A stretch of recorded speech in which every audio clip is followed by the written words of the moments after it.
So the other game that I have is called Prehistoric Keeper. It's kind of a Jurassic Park sort of a setting. And I think that it would fit well in my world because there is a section not specifically to do with like prehistoric animals, but it's an island. Oops. Let's not bump the mic, shall we? There's a section of my world called the Mariners Commonwealth. It's a series of islands, and there could easily be an island that is dedicated to preserving like endangered animals. And those endangered animals could be things like dinosaurs or, you know, whatever we've got. I think also there are a few on the list that I would like to sort of look up because I've never heard of them before. So that could be an interesting thing as well. A little bit of like a learning experience as we play through. All right, let's type it up.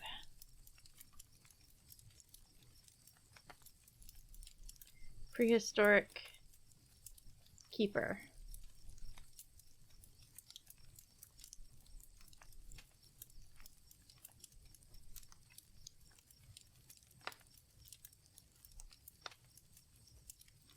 All right, so it has sections that are redacted, and I don't understand. I'm guessing that the redacted sections are just supposed to be for us to fill in. So, the Queen's Prehistoric Conservation. This is interesting because the Mariners Commonwealth does not have a queen. They do not recognize monarchies. So, I'm curious who the queen would be. There must be some sort of a collaboration between various cultures and or nationalities. What we can do is pull over. We can look up other parts of my world. Pantheon, it wouldn't be the Pantheon. Oh, it could be like the Queen of the Deities. Maybe that's it.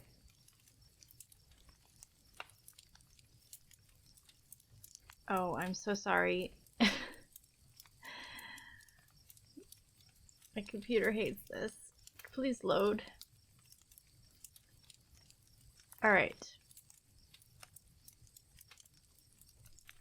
I do have some creatures called manders. They are reptilian, but also somewhat mammalian.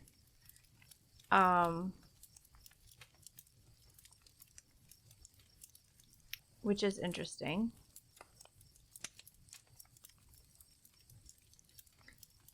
They could be close enough to the Mariners Commonwealth to have sort of like a working relationship with them.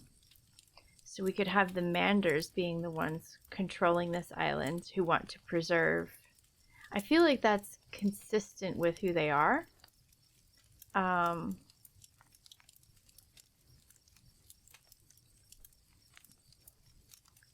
They were originally like the proto version of them years and years and years and years and years ago was probably some sort of mammal, but because they were servants to the dragons, they have developed they have evolved body modifications that make them somewhat reptilian. However, they are still genetically in terms of what their body type is. They are still mammals.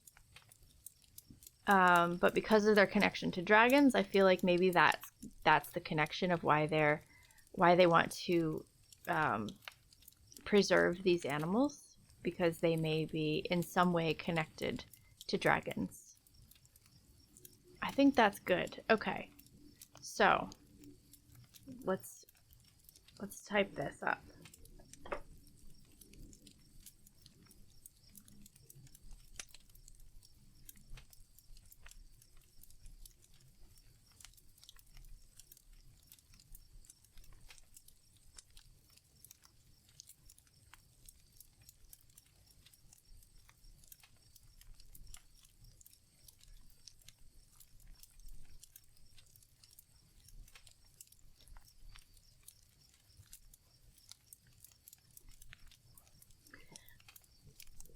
All right. The queen in question is going to be the queen of the Manders.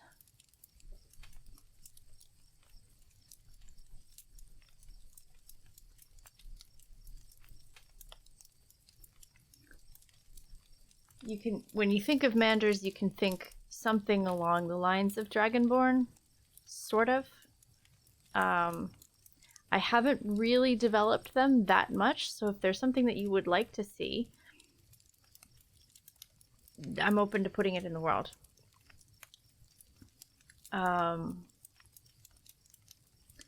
They have limbs. They do not have wings. Some are upright, but often have very snake-like bodies. Or they might have arms with no legs and only slither to move.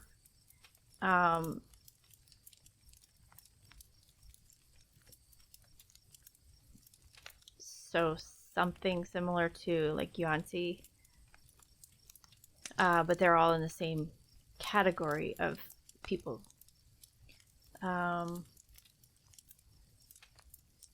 They would be sort of like different races, though. So like the Mander is the species. The different ones might have different races with them. Let's see. What else do we have? Okay, the queen in question is the queen of the Manders.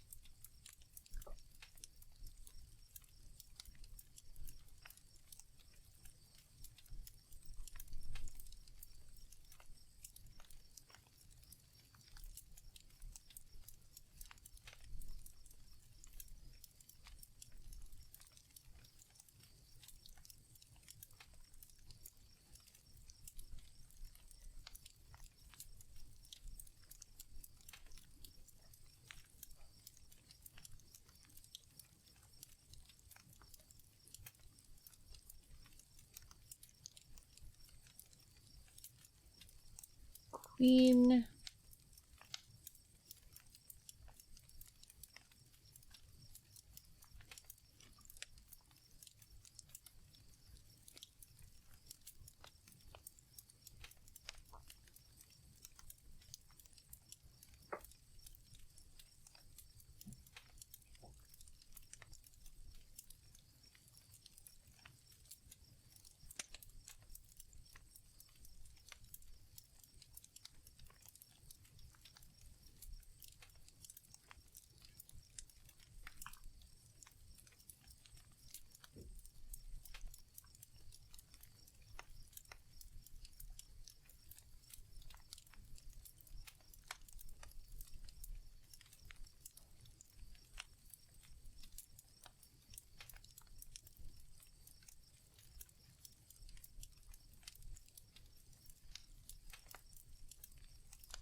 All right.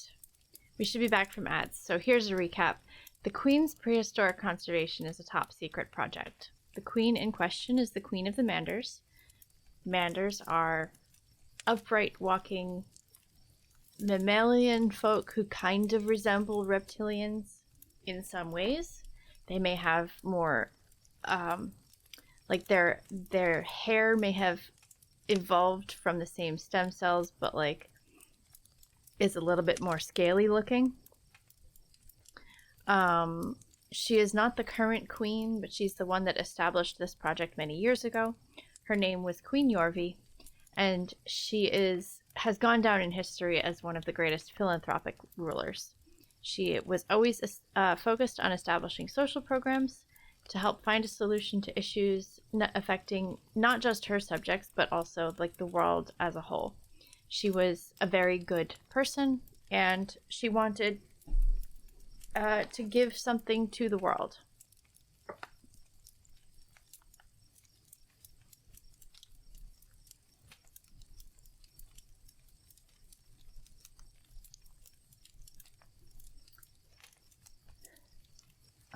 So this is a top secret project on Redacted Island. So let's come up with a name for the island.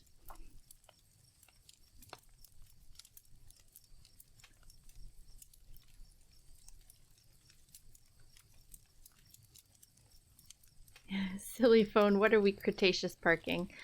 We're coming up with a name for our Redacted Island.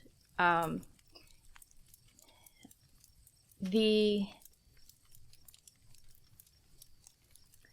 Manders, I think, are somewhat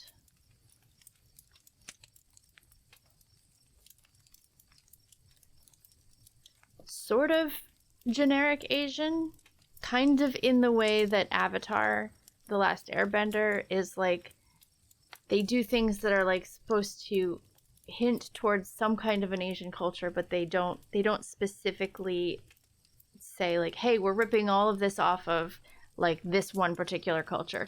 It's more of like a generic kind of Asian-esque sort of region or culture that we're going with. Manders are kind of my version of Dragonborn. They are technically they are monotreme mammals. However, their hair and various things that like are typical markers of mammals, those things have sort of evolved into something more scaly looking. So they somewhat resemble reptilians, but they are not actually reptilian. Kind of like in the way that like a pangolin is sort of scaly, but it's also a mammal. I think. I'm pretty sure it's a mammal. So think like a dragonborn, but a pangolin type of a dragonborn sort of a character. So that is the type of people that have that are like primarily doing the like the funding for this and the kind of the upkeep of this project.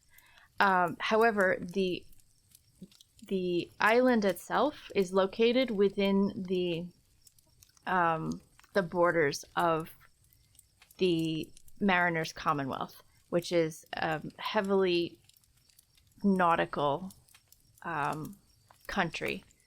So it's a little bit of a like a collaboration between the two countries.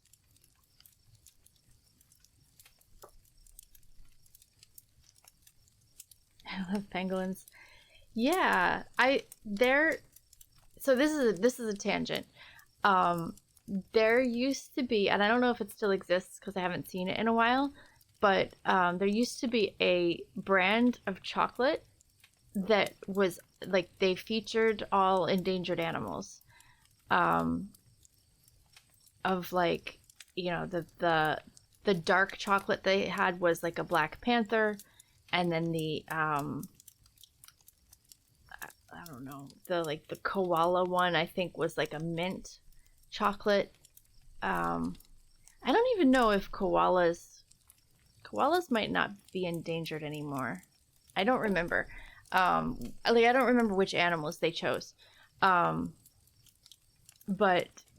yeah, so they would feature different facts about that animal, and it was always like something that was like vaguely resembling the chocolate that it contained. So like the Black Panther being dark chocolate made sense. I had this idea that I wanted like a green tea chocolate, and I thought for some reason it made sense in my head. It made sense for that to be represented by the pangolin. And so like I wrote to them and I was like, hey, you should do this flavor of chocolate and put the pangolin on it. And they wrote back to me and they were like, this is a very good idea. We're passing it along to our like research and development team or something. And I don't think my local store carries that brand anymore, so I don't know if they ever did it. But it would be fun if that was what they did. Something that I suggested is like, oh, they did it. Yeah, a little bunny trail there. Right. So this project is top secret.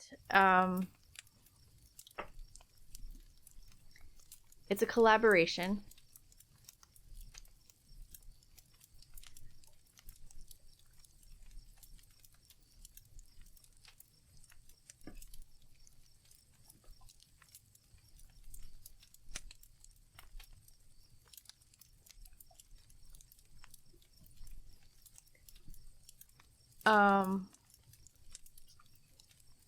I do need a name for the Mander country. Let me look at my map again. I closed the map out because I thought I was done with it.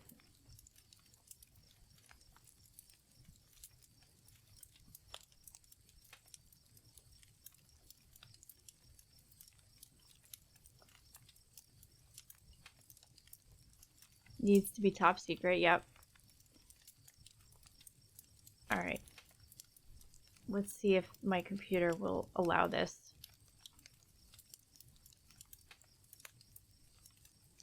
Oh, interesting. I completely forgot about a country there. All right, let's see if I can move this onto here. So, no, something that shout cool stuff here. All right, so let's see if I can make this. Whoa, that's big. That's huge. All right. So the Mariners Commonwealth is centered over here. Whoa. Hello. That's not what I wanted. All right. Let's see if we can make this slightly bigger. All right. So former pirates are here. The dragons, manders, and kobolds are here. This does not have to be one single country. This could be multiple countries. And I'm thinking maybe, because this is really just to tell me where each species is located. But there could be multiple countries within these particular continents. So I'm thinking maybe this top secret island is up here somewhere. So that the dragons, manders, and kobolds in this area can access it, but it's sort of maintained and controlled by the Mariners Commonwealth.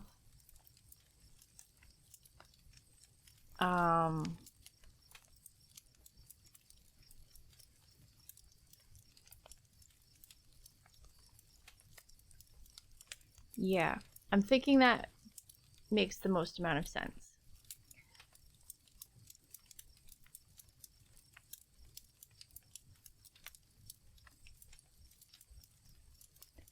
All right, so the project, oh, did I close that? I didn't mean to close it. I just meant to move it.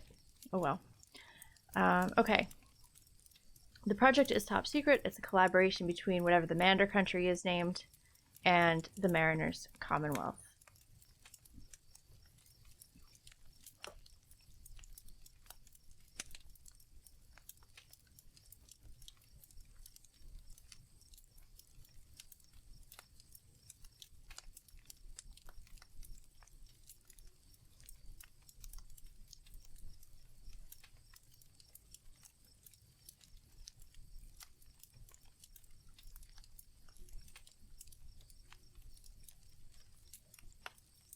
Hinder Island. I like that.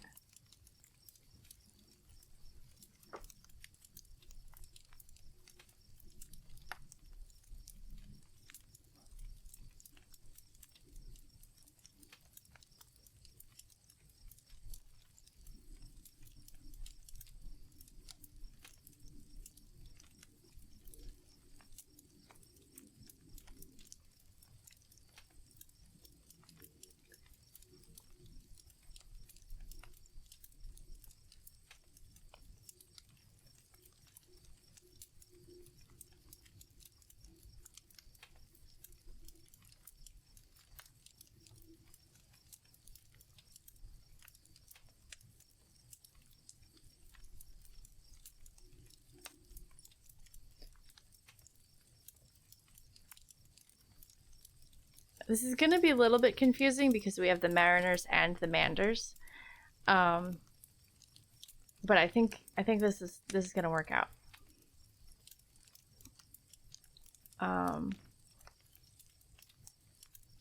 I should name the continents rather than just like naming it by the the people group that lives there.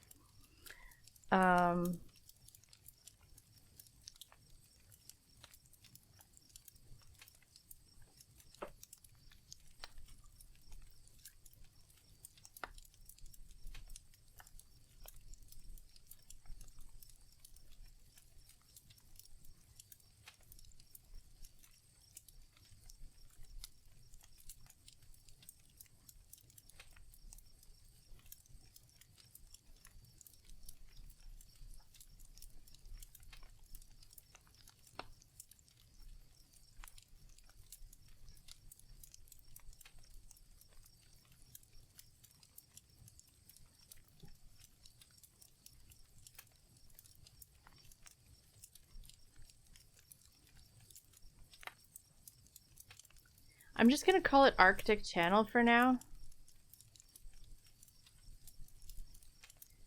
Because it's so far north, it's almost Arctic, but I don't know if I'm going to be calling it Arctic in my world. So we'll just call it that for now.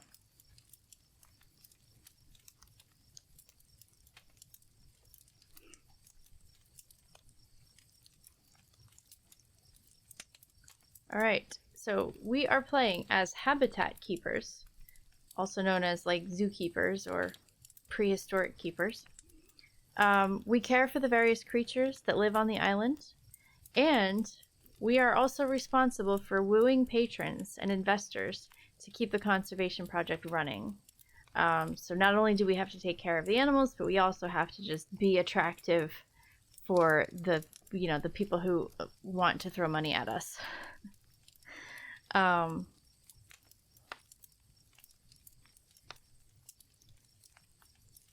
I think most of these animals have been preserved since prehistoric times, but maybe they have been using science to try and get the animals to be like not specific, not like GMO type where you like change their DNA and you know, inject the new eggs with various things, whatever. I'm thinking more of like science in the sense of like choosing which animals, like animal husbandry. You're using like genetic modification over multiple generations to kind of get the animals to be as you think that they were based on like fossil records and stuff. So I think that's where we're going to go with it. It's a scientific facility, but it's not necessarily science in the way that that like Jurassic Park was kind of mad science, sort of. So how do I write that?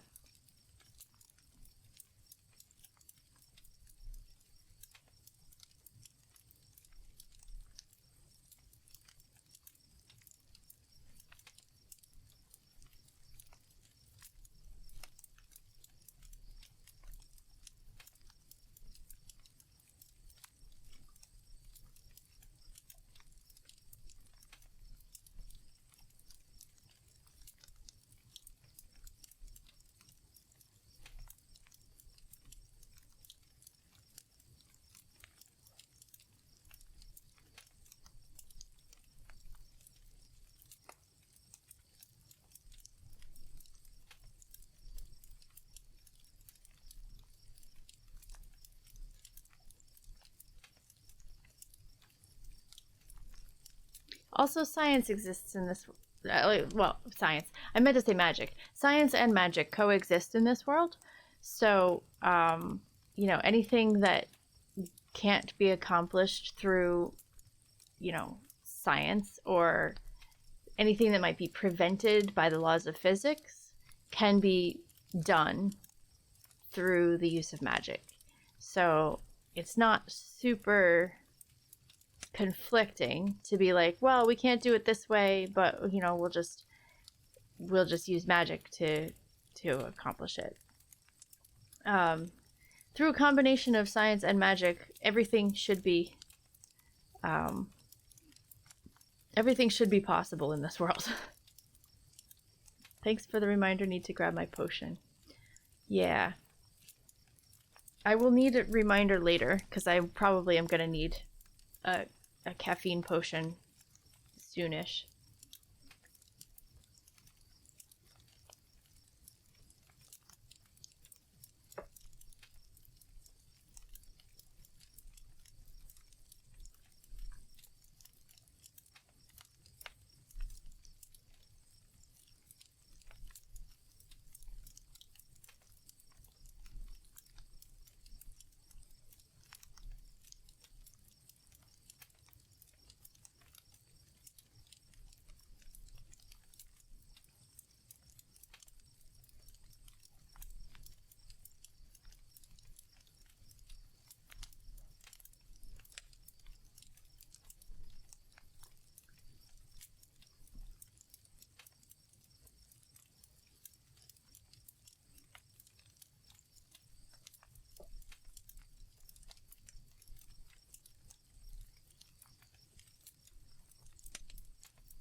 All right, so I've put fossils into my world.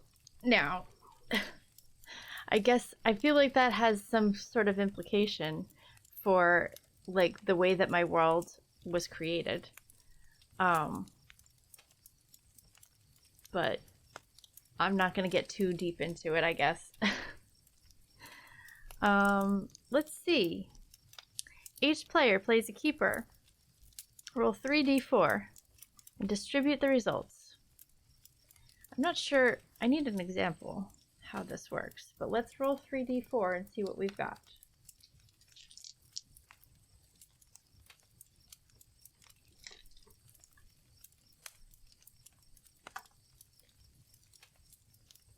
We've got a 4, we've got a 3, and we've got a 3.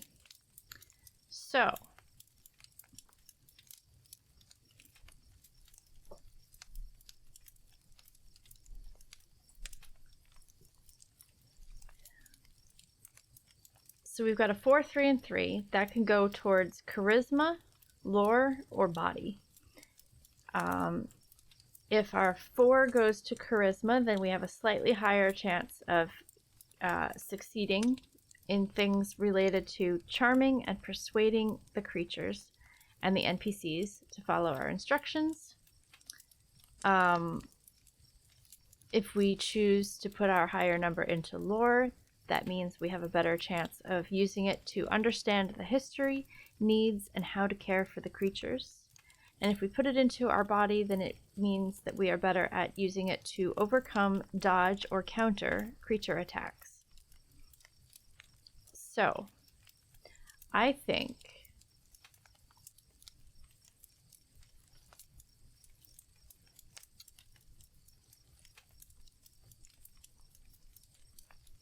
our keeper stats.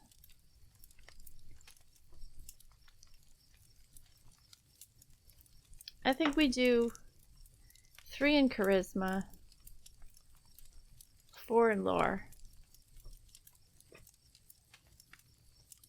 and 3 in body. Also called toughness in the rules of this game.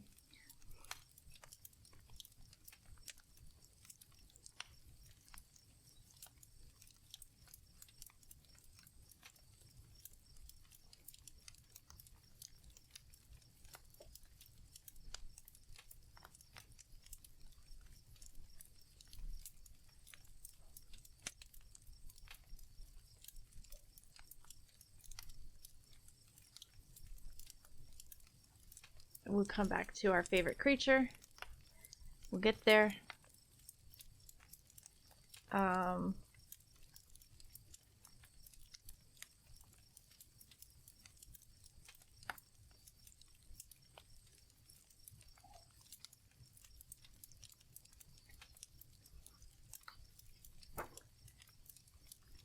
Let's fill our habitats.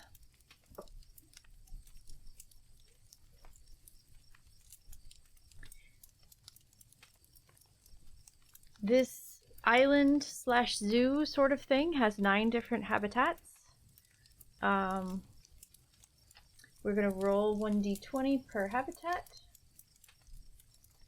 So we have a mammoth habitat.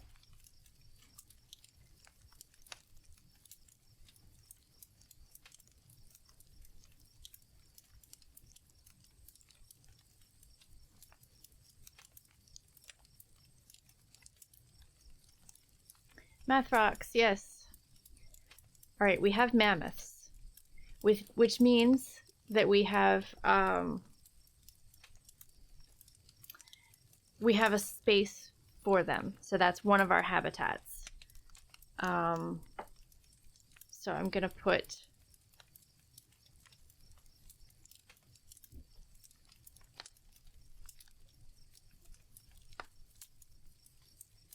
mammoths, and they are herd creatures, pack or herd instincts.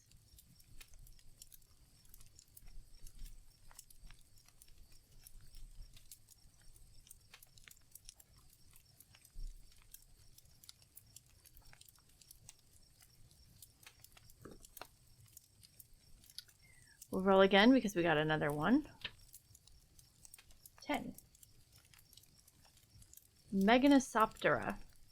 Let's find out what that is. Ooh, it's an extinct order. Well, of course it's extinct. Large dragonfly-like insects, informally known as griffinflies, or incorrectly as giant dragonflies. So they don't know how these creatures got so big. A wingspan of 45 centimeters.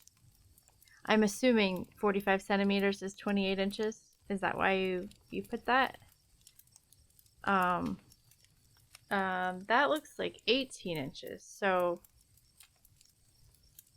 that's smaller, like 18 inches. Yeah. Okay. So the one that I saw was, or the thing that I saw on Wikipedia said 45 centimeters. Anyway, let's add it into this. It could fit into the planes, I think. Who knows? Again, Isoptera. griffin flies. They are flying. Let's roll another one.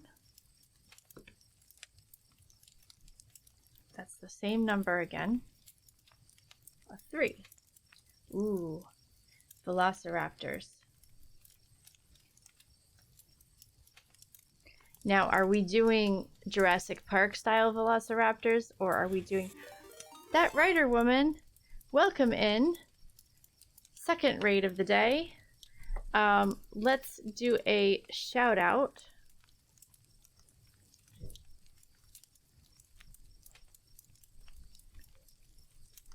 Writer woman. Unrecognized command. I will figure it out one of these days.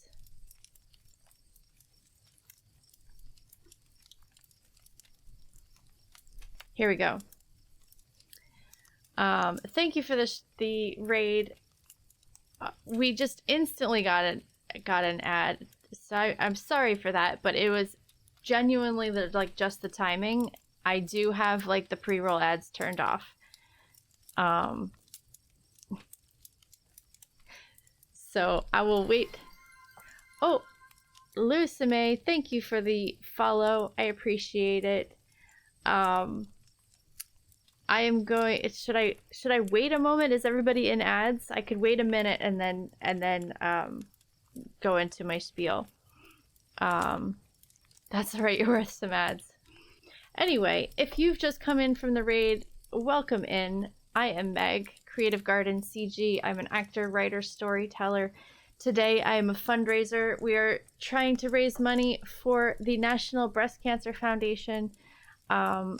Anything that is donated within the month of October, your donations will affect my my world that I have been building on stream. It is a literary world. I have also off-stream played games in my world, so it's partially a TTRPG world as well. It's primarily literary, and that's how it got its start. But today we are doing the Game Pink fundraising campaign. Bunch of gamers on Twitch decided to raise money for this organization, and I am one of them.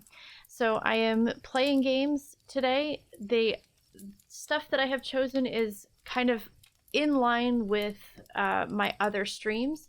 So rather than like video games or whatever, which is not particularly what I've been doing, we are playing games that are kind of writing games. They are, in a way, it's like randomized prompts that we use to kind of build things in my world.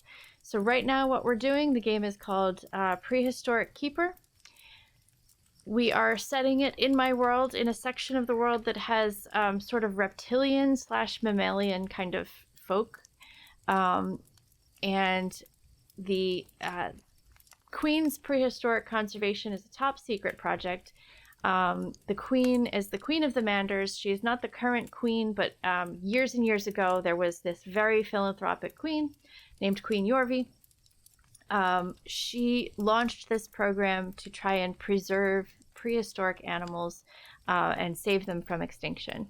And so this project is top secret. It's a collaboration between the reptilian mammalian sort of folk. Think like pangolin. So they're like scaly in certain ways, but they are also mammalian. It's complicated. And the Mariners Commonwealth, which is a group of former pirates who got together and formed their own country. They are primarily like a nautical seafaring culture. And so because it's an island, they are the ones, it kind of falls into their domain. It is sort of in their region where they, what is the word? Like it's within their national boundaries. Like the what's the term when you're like it's not international waters, it's like your sovereign territory, I guess. I think that's what I'm looking for, sovereign territory. Anyway, Um, Hinder Island is located at the very north of the Mariners Commonwealth. Independent, yeah, it belongs, like the location belongs to the Mariners, but it's sort of like rented by the Mander country, which we didn't name the Mander country yet. So if anybody wants to give them a name, go for it. It's vaguely Asian, in the same way that like Avatar: The Last Airbender, like that whole world is something Asian, but like not picking from one particular culture. That sort of is the kind of vibe that we're going for with my Mander country. So we are playing keepers who are scientists and biologists. We live on the island. We care for the animals. We're skilled in the science of animal husbandry. We help that we're like scientists in some ways, but we also have access to magic. So we are doing whatever we can to keep these animals preserved,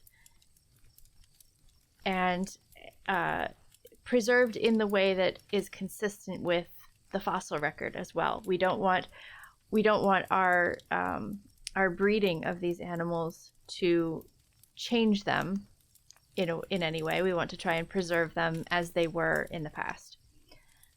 We are also responsible for entertaining wealthy guests in order to engage them for patronage and investment in the conservation project. So right now we're filling up our habitats. We have 9 different habitats that we can choose from, and those will be determined based on what creatures we roll. So we're rolling a 20-sided die, and I have a little chart here, and we're figuring out what type of creatures we have in this world. When you guys raided in, I was in the middle of a deep dive on a Wikipedia page, figuring out what Meganosoptera is, because I had not heard of it. I knew that the Optera was like that ending typically is certain types of insects. And so I kind of had an idea of what to expect, but I was looking at the Wikipedia page because I was very fascinated by giant griffin flies, which I'm not entirely certain how giant, because some sources said 45 centimeters. Another source said beetles. No, they look like dragonflies, but for some reason Wikipedia decided it wanted to like specify that it's definitely not in the same family as the dragonfly, even though it looks like a dragonfly. So they call them griffin flies. It's like a central body with big wings that stick out to the side. Coleoptera, I may be thinking of that. It could be. Yeah, like damselflies. Yep. All right, so we're gonna roll our next creature and see what else we have. 11, pterodactyl, which I want to say, if I remember right, pterodactyl doesn't actually exist. It's a pteranodon or pterodon, something like that. But we all know what they mean when it says pterodactyl, so I think we'll stick with it. That is a carnivorous creature, and it is flying. I might be totally wrong about that. I just thought that someone had corrected me once when I said pterodactyl, and someone was like, oh, that doesn't really exist. It's like the proper name is something else. I don't know. I never like did a deep dive into it, but I probably should, because I like etymology, and a lot of the words that we use are like not accurate to what they actually mean based on their like the history of like the roots of the words. Okay, so they are carnivorous.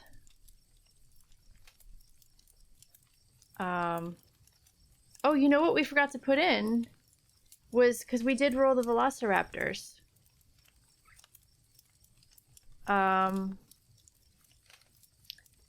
They're more... let's see. When we talk about velociraptors, do we want to talk about the inaccurate ones from the movie Jurassic Park, or do we want to talk about real velociraptors? One is genus, one species. Pterodactyl is a larger group. Okay, that's why it's not a single animal.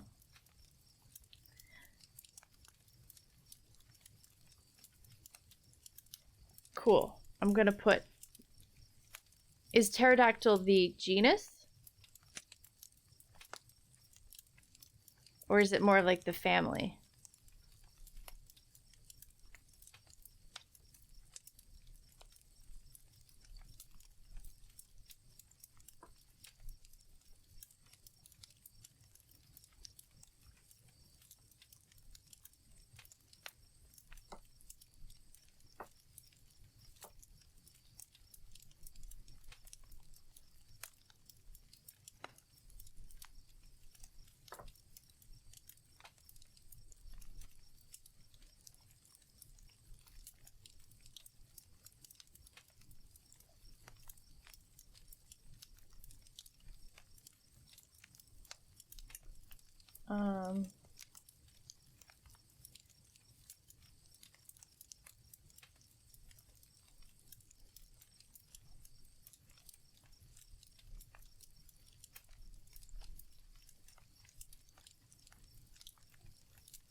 All right.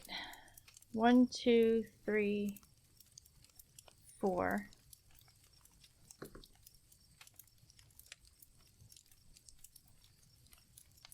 Ammonite.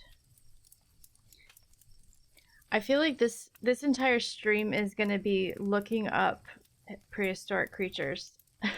Family, I believe. This is where we need Ajo. Yeah. Okay, so we've got ammonites. So that's going to be in an aquatic region.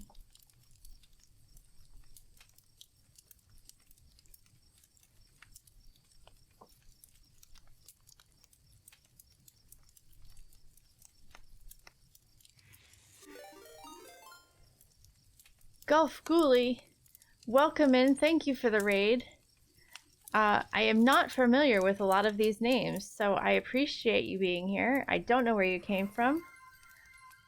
Thank you for the follow for Captain Black Sparrow and Gulf Ghoulie. Thank you for those follows.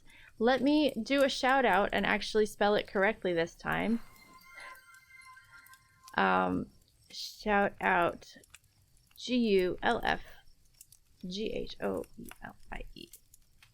Did I spell it correctly? There we go. Welcome in, everybody. Thank you for being here. Who's this? Egged Geese, thank you for the follow.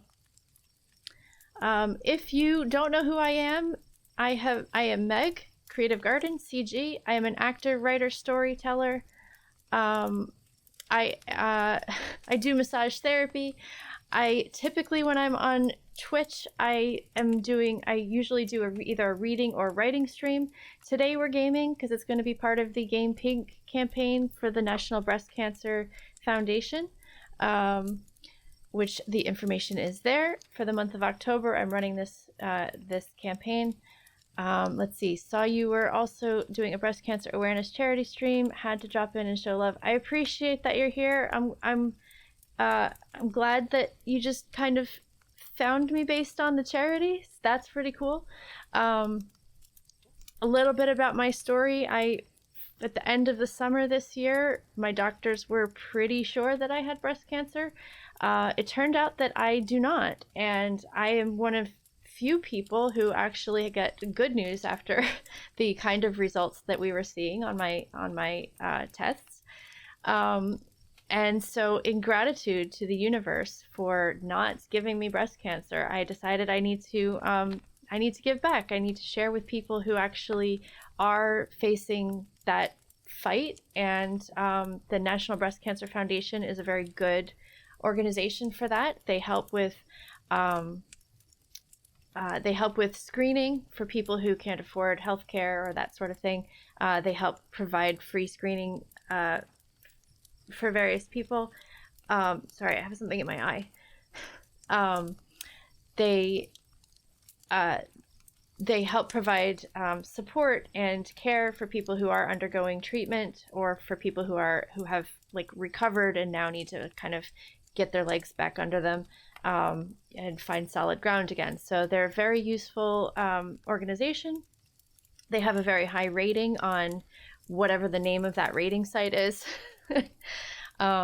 That's amazing that they do so much. Yeah, I looked them up. I really did a lot of research before I chose a charity, and they had really good marks as far as like transparency, what they do with the money, you know, the efficiency of how well they use the money.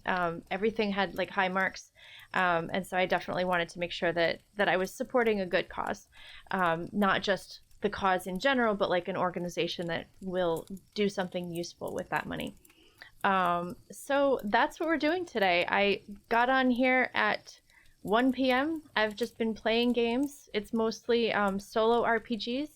And the format for these is it tends to be a little bit more writing, like a journaling type of a game. And so what we're doing is we are playing through the games, but it's completely set in my literary world.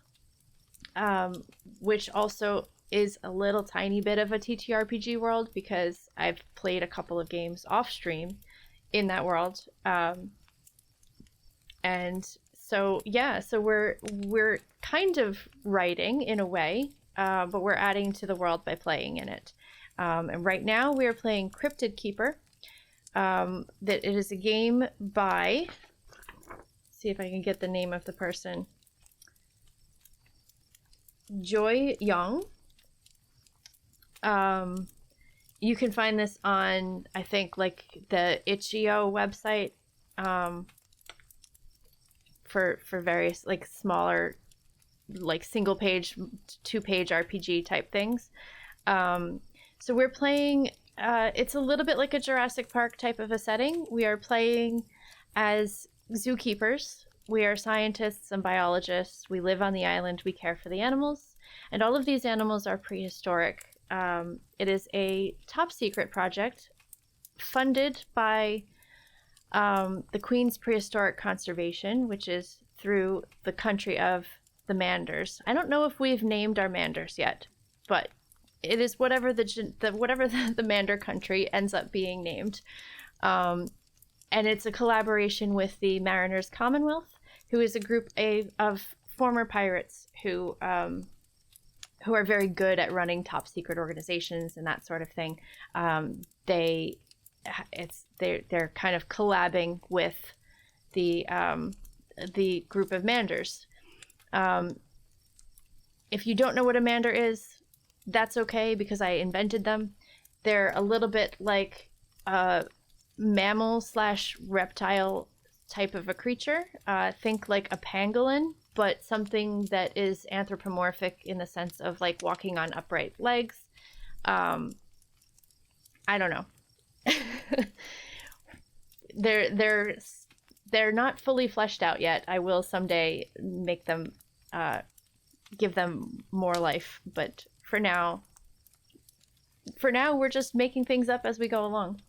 I know nothing about TTRPG, but I like that your stream is so different from others. Thank you. I don't know anybody else who's playing this type of game, so I'm just gonna kind of do my own thing and see what happens.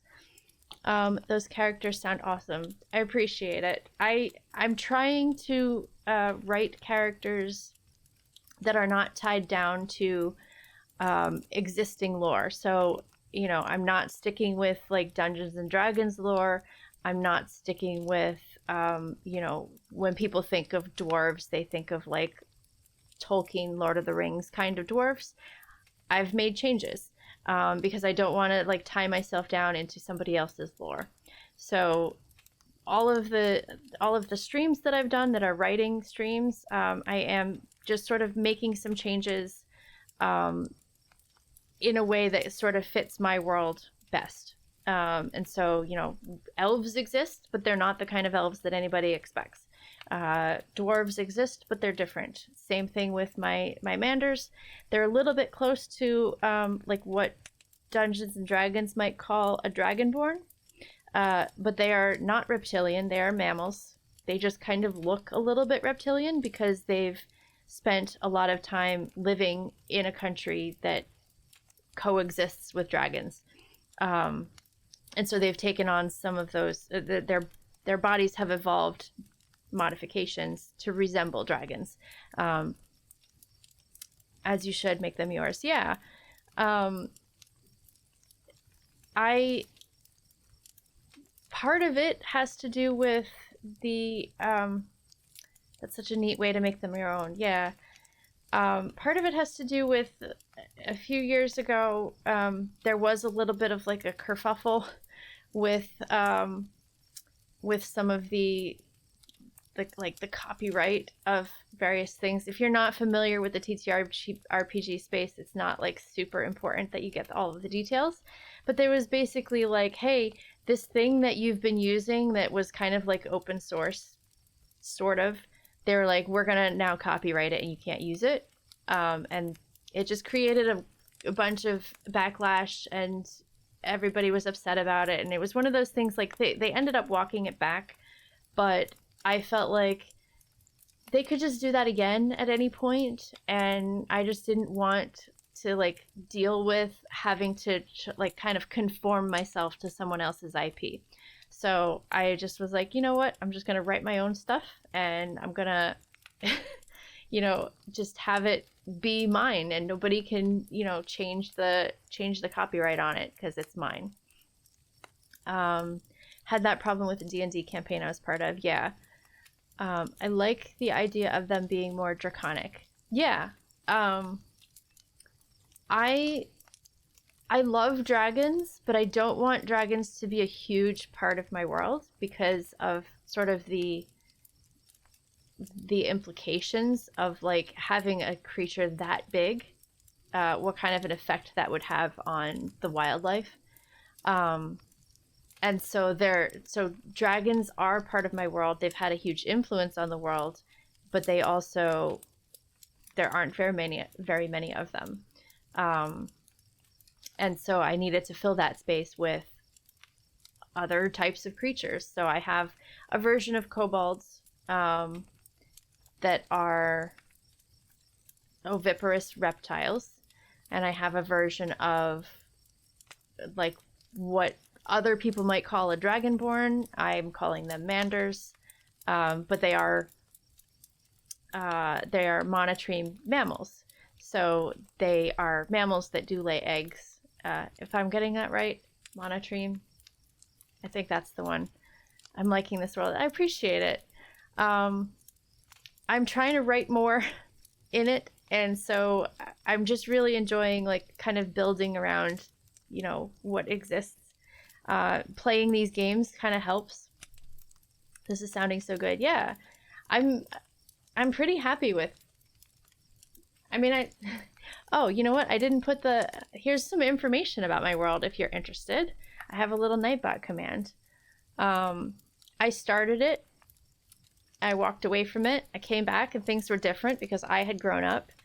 And so this is what I've been doing in my Twitch streams, is just building my world out.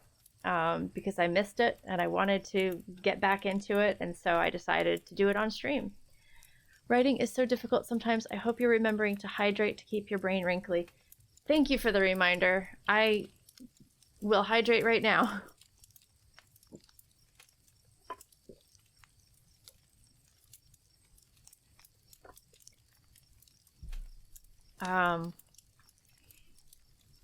Let's see. So, in our little Jurassic Park type thing, save your work. Yes. This particular program that I'm using is just it's a Google document, so it auto saves. However, if there's anybody who is working alongside me and, you know, doing something else, this is a reminder to everybody in the chat. If you're doing something at the moment, save your work. Make sure that it gets saved.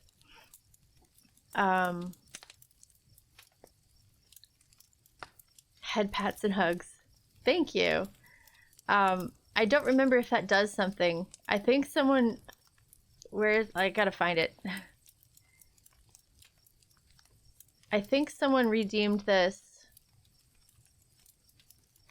Be kind to ourselves and others. Yes. Okay. The head pats and hugs came about when I was having a lot of tech gremlins, and I was just like, I can't get anything to work on my computer. And someone's was like, here you go, have some head pats and hugs. And that was the start of that redeem. Save smart, save often. Yes. All right, so we have 9 different habitats.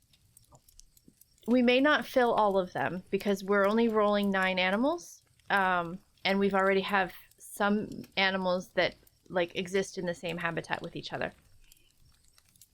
I'm going to say that the Meganosoptera can also be in this area as well.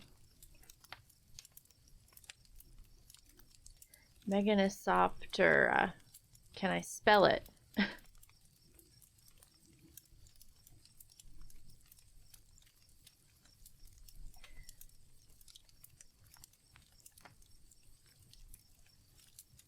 But there's probably a sprinkling of them.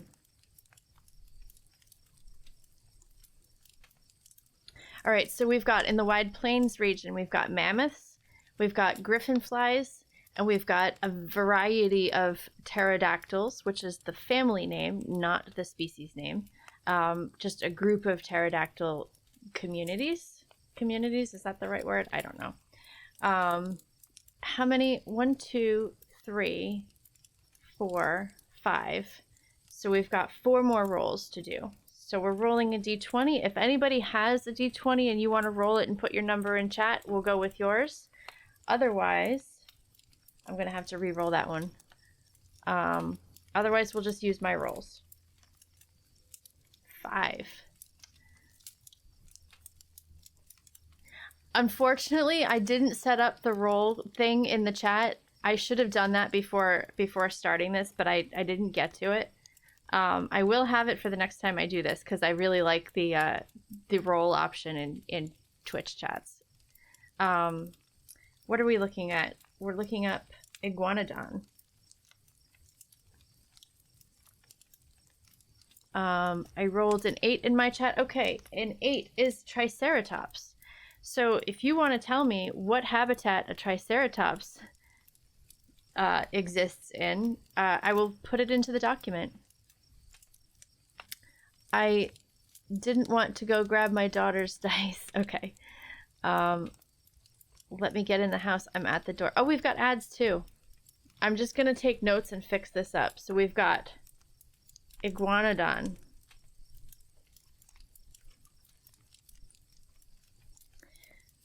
We've got somebody rolled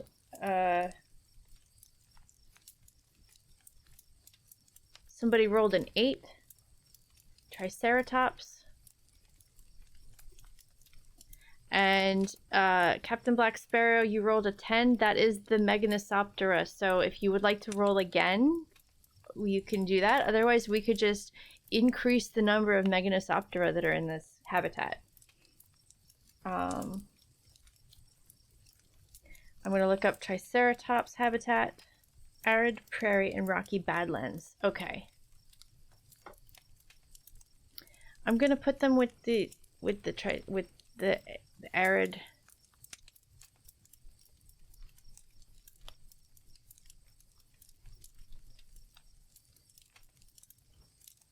All right, so we've got Triceratops.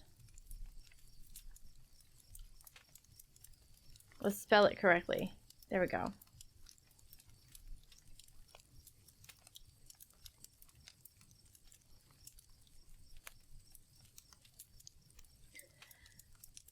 One, 2, 3, 4, 5, 6, 7. So we've got 2 more rolls. If anybody else would like to roll, you can roll. Otherwise, I'm going to try for Gonna try for an 18 because I want that creature. Just an 8. We already got the 8. We'll keep going. 20.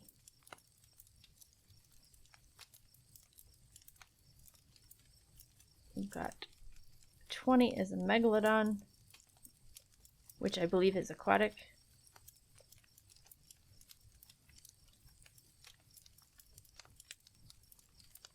I gotta run, but it was nice dropping in. Thank you for being here. Hopefully we'll see you again sometime.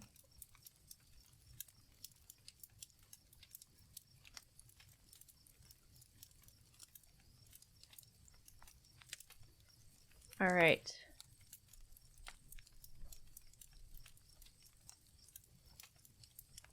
The implications of this in my world are fascinating. Well, I'll put it here with this. Okay. Carnivorous and aquatic.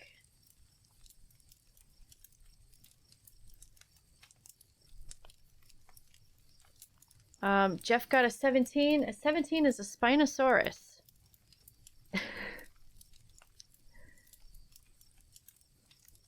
Cloud cover. What in the sweet bejeebus is going on? All right, here's what's happening. How much do you want to know? We are playing a game for Game Pink, which is the National Breast Cancer Foundation's fundraising for Breast Cancer Awareness Month. The game that we're playing is called Cryptid Keeper. And it's a little bit more, it's not exactly a game, it's more of like a world building game. It's like a kind of a writing, like prompted story, I guess, is what's happening. So we're playing, did I say Cryptid Keeper? I meant Prehistoric Keeper. We're zookeepers, keeping track of these prehistoric creatures. So far, all of it, Gary Oldman impression, I said all of it. So far, in our zoo habitat island place that we have, there's a section for wide plains. We have mammoths. We have Meganosoptera, which is like very large dragonfly-looking creatures. We have, the family name is pterodactyl, but it's the group of words are escaping me. Family, genus, species. So the family name is pterodactyl, and then there are different types of genus and species of those particular carnivorous flying creatures. In the arid section, we have velociraptors. We have a few Meganosoptera, and then we have triceratops. In the aquatic section, which I think I'm going to include coastal with that, we have iguanodons, ammonites, and in the shallow waters, we have juvenile megalodons. And if cloud cover, if you would like to roll a 20-sided die, if you have one available, I will tell you what creature you are adding to the world. You could have said anything. I don't remember the biology names at all. Well, that's kind of what's happening, is I look at the animal and then I'm like, I've heard of that. I have to look it up now and find out where to put it. So there's been a lot of Wikipedia in this particular section of my stream. All right, so we have, what did I say? Ammonites. We have Megalodon, the juveniles.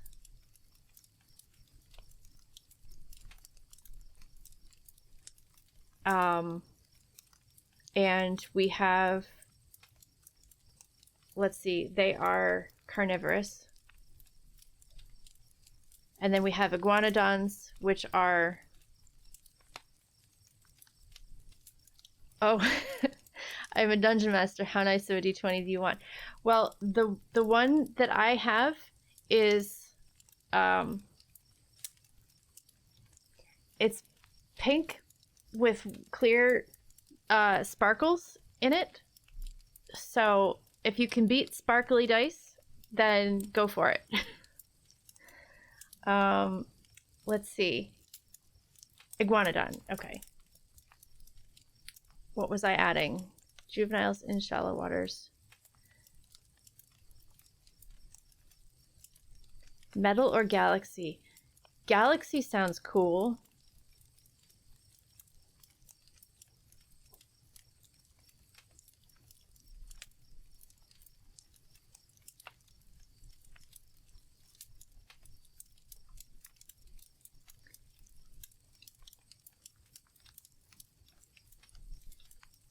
All right.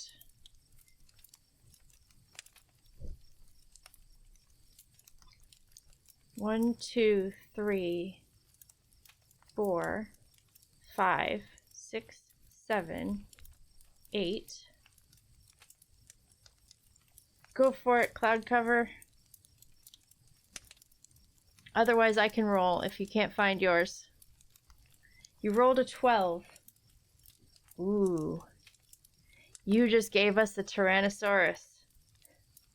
So now I have to look it up and find out where we add it.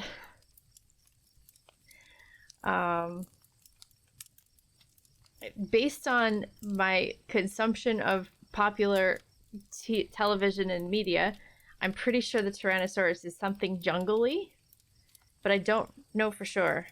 Forests near rivers and in areas that were open and full of prey. So I think the Tyrannosaurus is kind of the midpoint between where the wide plains end and the aquatic coastal begins. That way it can hunt in several different regions.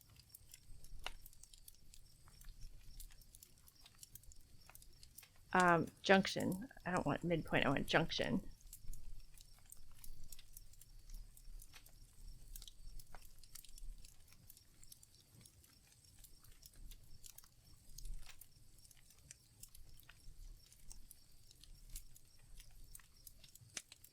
All right. I think that's 9. 1, 2, 3, 4, 5, 6, 7, 8, 9. All right, so we've got our 9 animals, or 9 animal types.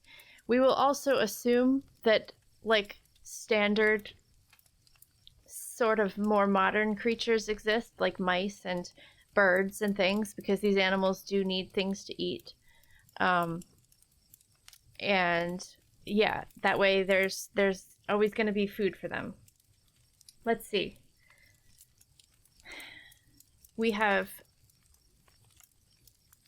oh, here we go. It says optional. Fill the island with some prehistoric creatures that still exist, such as the horseshoe crab, whale shark, platypus, and crocodiles. So all of those things exist too. You can also fill it with creatures close to extinction in the present day. So if there's anything in the present day that you would like to save from extinction, put it on my island. Check your Discord under the gaming pergola. All right, give me a second. I have to do it from my phone because my computer hates streaming. Where are we? Ooh, all of the shinies. I'm zooming in. Give me a second. Ooh, the black and white smoke ones look cool too. Lovely. Thank you for sharing that. All right. What else do we have? What is this game doing for us? Let's see. At the start of each day. Okay, so we're gonna play, let's say 4 days. This is a day in the life sort of a game, as far as I can tell. So we're gonna play 4 games, 4 days, sorry.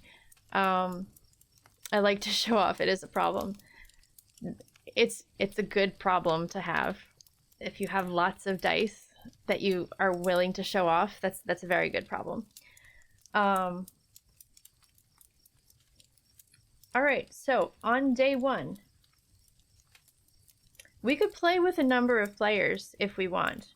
I think it would make sense just because this is a new game that I haven't played before. I think it makes sense if we just play as a group, like collective hive mind, the chat is controlling a character. That way we only have one event per day that we have to deal with, and it might be less stressful. And then if we want to make things more exciting, we can add a player in a little bit. So we are going to have one event per day, and we just have to deal with it. So what keeper stat to use? Okay. Also, what we set up at the beginning before a bunch of raids came in, where did it go? Our keeper stats. Oh, okay, wait a second. So we didn't finish making our keeper. So our keeper, if you guys want to name the keeper, put a name in the chat and we'll try to find a name for them. They have a 3 charisma, they have a 4 lore, and they have a 3 body, which means on a scale of 1 to 4, those are their like modifier stats. So a charisma gives you charisma is used for charming and persuading creatures, but also for charming and persuading NPCs. So it's about how convincing you can be if you're trying to convince a wealthy patron to support this worthy project that you are part of. It's the same stat that you would use if you were like talking to that person versus if you were trying to charm a creature and say, hey, like, don't eat me, get back in your habitat. Lore is for understanding the history, the needs, and how to care for the creatures. And then your body is used to overcome, dodge, or counter creature attacks. So on a scale of 1 to 4, we rolled a d4, basically, for each one. And so our charisma was a 3, our lore was a 4, and our body was a 3. Out of the creatures that we have, what is our favorite creature? We've got mammoths, Meganosoptera, pterodactyl, velociraptor, triceratops, ammonites, megalodon, iguanodon, and tyrannosaurus. Reginald. Also, I don't want to make any assumptions. What species do we want our keeper to be? If you give me the names of like D&D species, I will tell you what the equivalent of that is in my world. Or doesn't even have to be D&D, it could be any other thing. Let's see. Our keeper is named Reginald Nelia. I don't know if you guys can hear the cat yelling outside my door. What's the matter? Hi. What are you yelling about?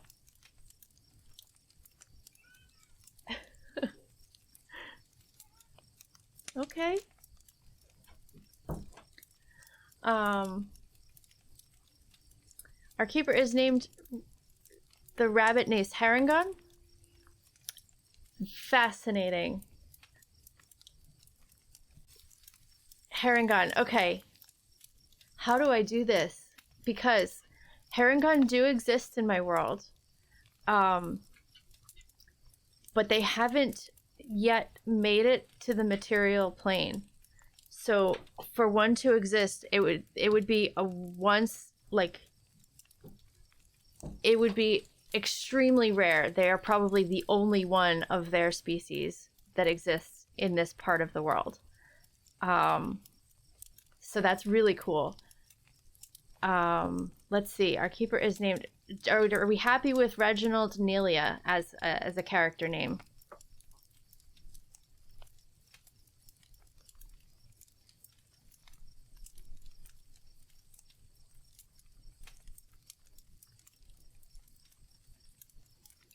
I'm also a little bit blanking on the name of the plane that they are from. So if you give me a second, I will look that up.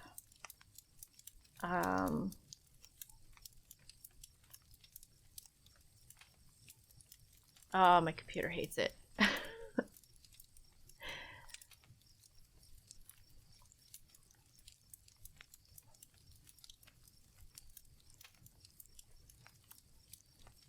Felheim.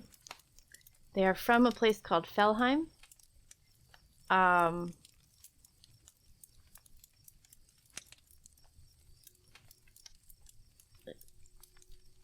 Anybody want to give me an explanation of how they managed to cross the plains even though the portals to Felheim have been closed for the entirety of its existence?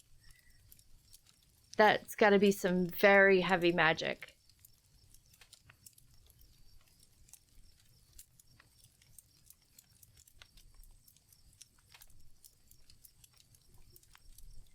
Extremely rare that we...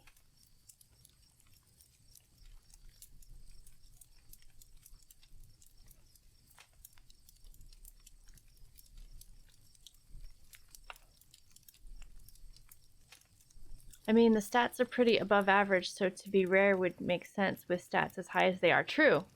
Yes.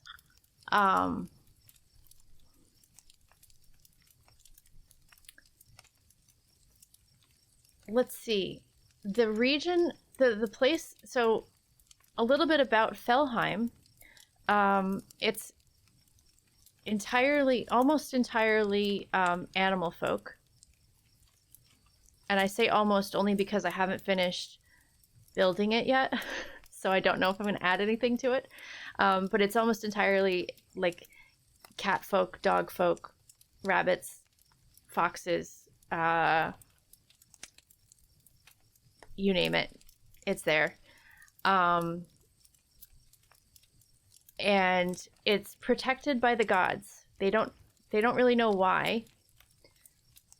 But the gods did not want, they basically, like, it's almost like Felheim is special for some reason, and the gods kind of blocked it off because they wanted to protect those creatures from, you know, the potential corruption of the material plane. They crossed a necromancer, high-level sorcerer on their plane who plane shifted them. Okay. Yes.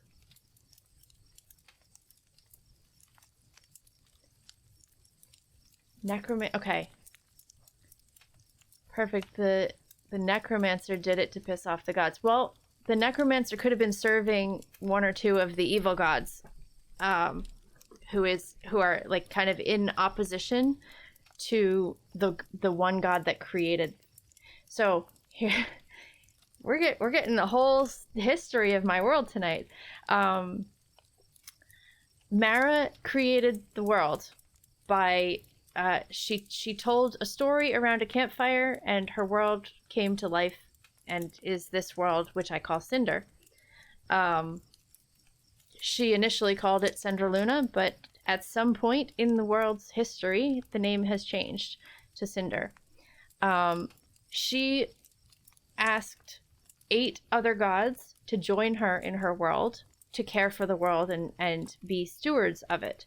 So there are 9 gods. There are 9 gods total. Mara was the creator god, and the other 8 are like steward gods, but they all basically have more or less equal powers within this world. There are 3 evil gods. One is like outright in opposition to I was gonna say to Mara. It's not exactly true. They're not directly in opposition to her, but the things that they are doing in the world are kind of against the whole reason that she asked them to be there in the first place. So they are kind of, in a way, they're actively working against her wishes, but not because they hate her, just because they've got their own stuff going on. That's sort of like god drama, I guess. So if there's a necromancer or a sorcerer, whoever, in the world, oh, the sorcerer did not know the level of their power. So it could have been a mistake.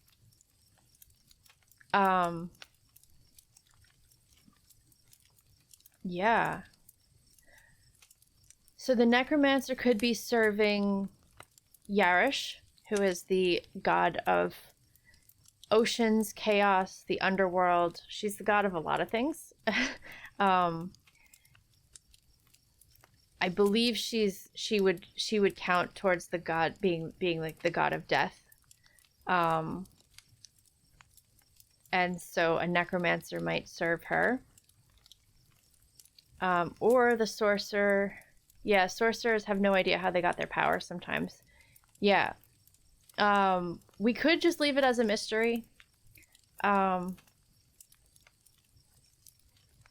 That maybe leaning towards the sorcerer who just kind of like accidentally sent Reginald here. Yeah, let's do that. If we want to change it later, we could change it later.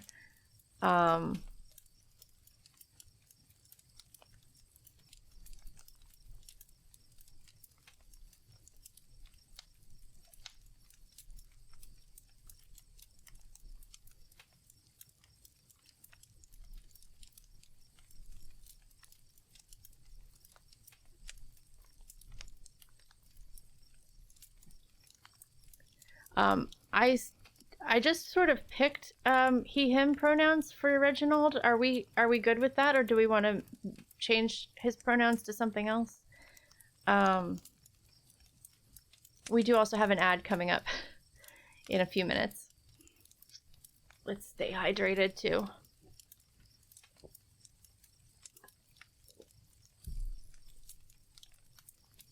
All right. And I think someone said before our favorite creature is mammoths.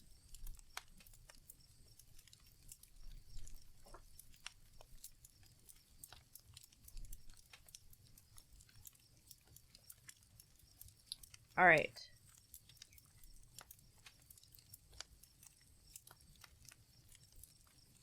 Let's go through this. I don't, yeah, because I haven't played this game, I don't know how narrative it is, but let's just try to get into it and see how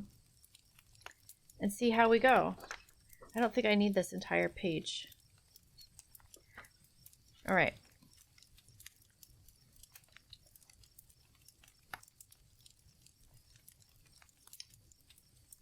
I am an older white dude, so I am fine with he, him, but if someone wanted to change it, I am supportive of that as well. I just went because Reginald seemed to me like it's typically a guy's name, but it doesn't have to be. But I just saw Reginald and I just sort of assumed, and I didn't want to assume. I just wanted to give everybody the choice. If we're cool with it, I'll just keep it as he, him. All right.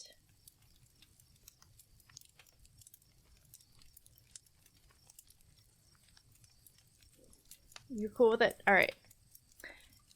So, we wake up on the first day.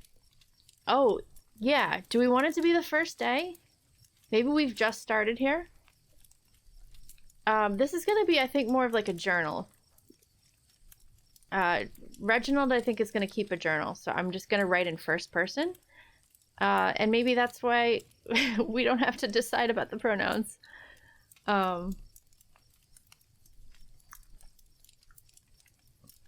Let's see. Day 1.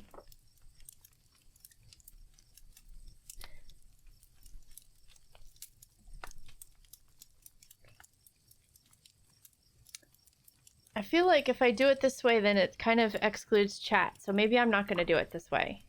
I think I'm just going to say you woke up this morning. What is your morning routine look like? Let's just say this is your first day on the job.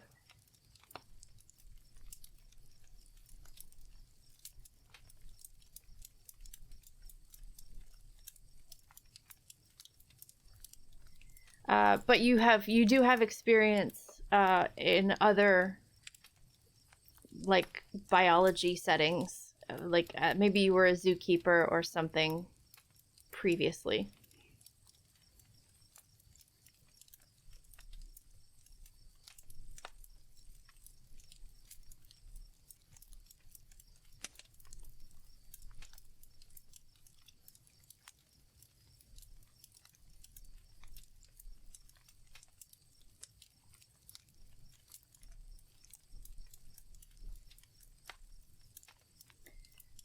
I would want to make a good impression and get started early. All right.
All right. Ads are over, so I'm going to keep talking. You finish up your morning routine, you check the time, you see you have 30 minutes to spare, and you shrug.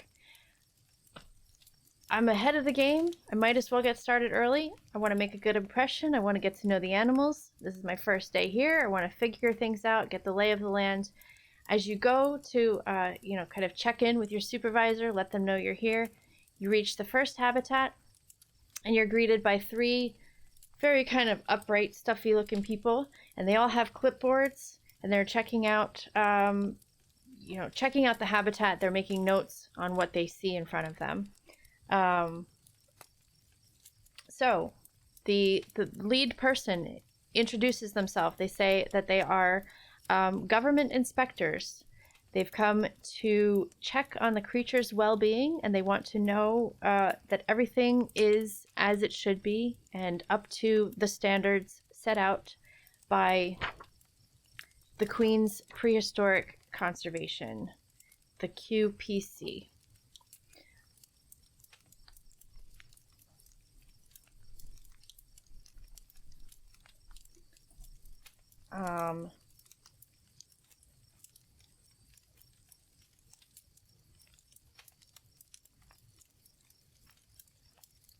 So you can decide which of your stats you would like to use. Would you like to use charisma? Would you like to use lore? Or would you like to use body in order to deal with the events of this day? And then we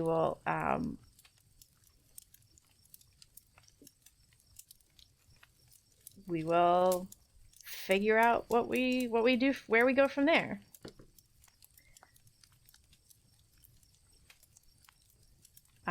As I type this, let's not get too far ahead of the game.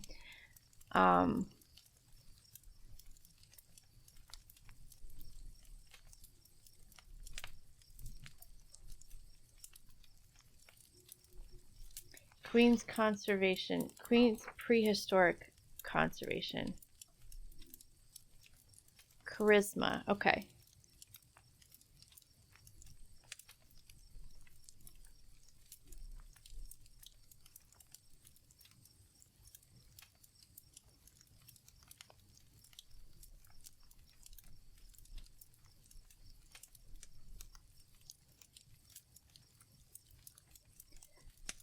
All right.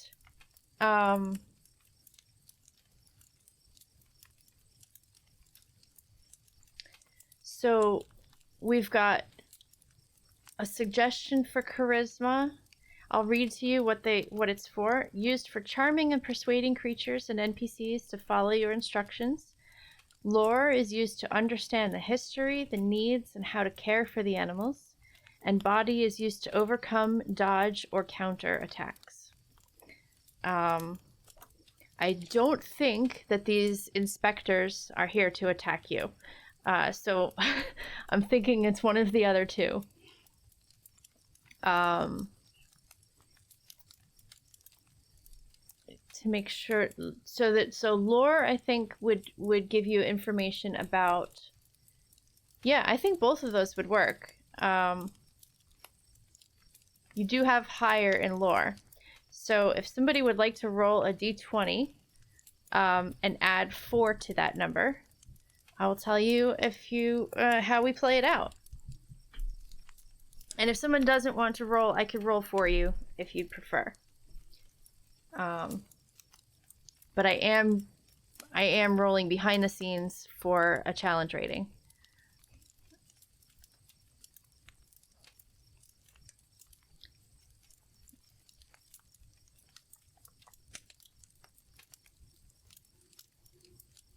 Rolled a 15. Okay. That is exceedingly well past what the challenge was. So you have, is there a cat again? No. I just heard a noise and it must have been in my headphones. I'm not sure what that was. Right. So I need to chill out the Nightbot timer. That's going really fast. Anyway, enter, please. Continue. Okay.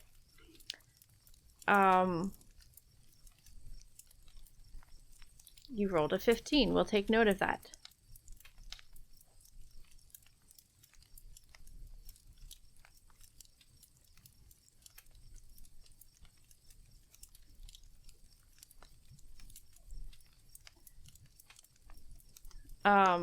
You completely dazzle these inspectors.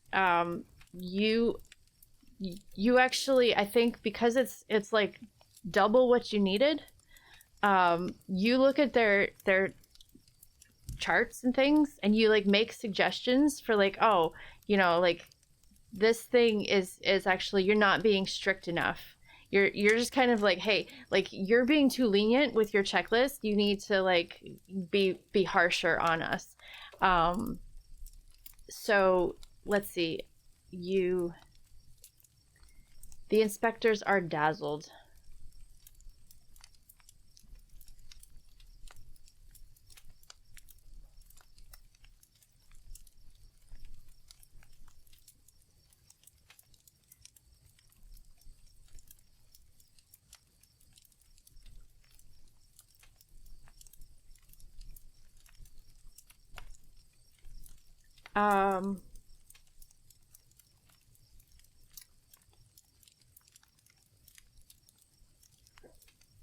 Yeah, so if successful, there are no consequences. All right, cool. I would love to modify this game a little bit. I could just throw 3 ones. Oh no. I would love to modify this game a little bit to make it like, because this is just sort of like a pass-fail kind of a situation. I would love to have like a little bit more complexity of like, you know, you might succeed but with a consequence. You might fail but something good happens. Like I would love to have a little bit more options besides just like yes or no. Yeah, dice jail. The inspectors are dazzled by the competence of your knowledge and the seeming happiness and health of all the animals. You even suggest to them some areas in their checklist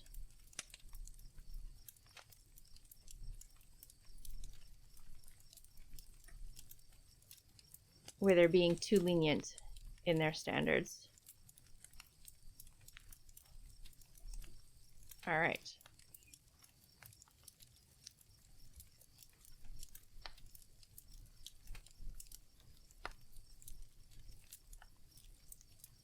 They make a full report to your supervisor, who lets you know at the end of the day.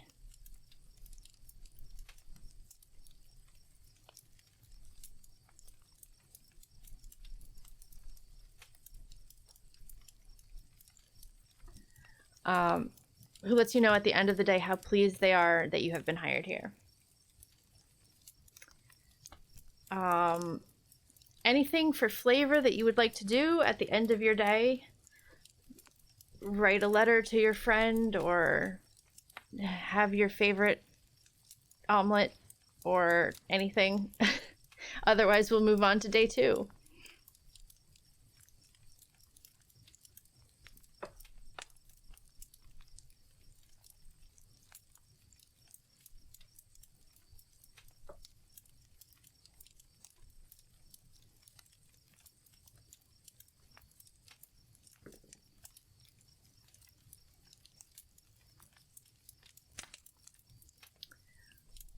Pet the mammoths. They are our favorite. That's true. So you also get a creature bonus if the check that you're doing pertains to your favorite creature. Then you get a plus something. Where is it?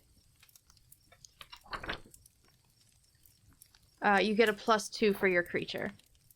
After the day, I want to explore the area. Yeah. Okay. So when you check out, when you clock out, you have the day free to just kind of explore.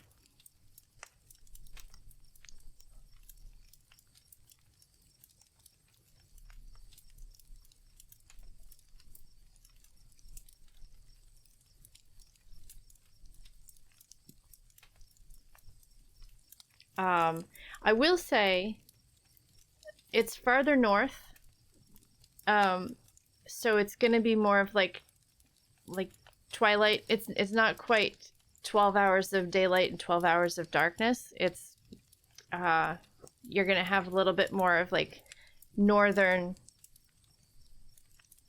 I don't know what time of year it is, so if you want to say that it's like summertime or whatever, so that you have more hours to explore after work, you could do that.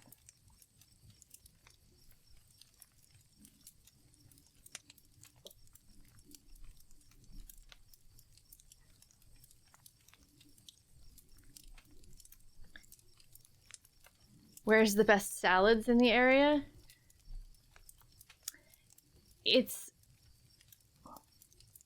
I'm thinking of it's kind of like a research village, so like everything, you live and work in the same place, and everything else is just habitat for the animals.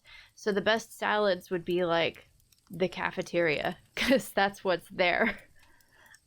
If you're really if you're like a forager type of a person, you could go out and just like know what the plants are that are edible for you, and you could just make your own salad. But in terms of like, if you want an establishment, your best bet is going to the mess hall or the cafeteria, or even like if you're accepting tourists, there might be like a tourist cafe type thing. I need to chill out the Nightbot command. That's just getting to be annoying. Give me a second. I had a university town in my head for some reason. Yeah, it could be like people can go there to study for sure. So at the end of your shift, you clock out. You have a few hours to explore the area before bed. You sit and enjoy a salad.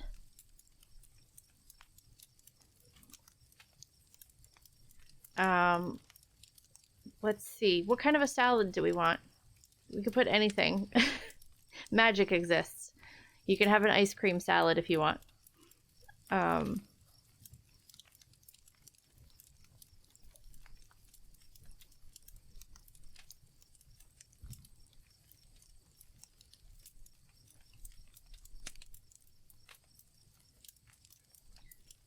What is our creature? Mammoths.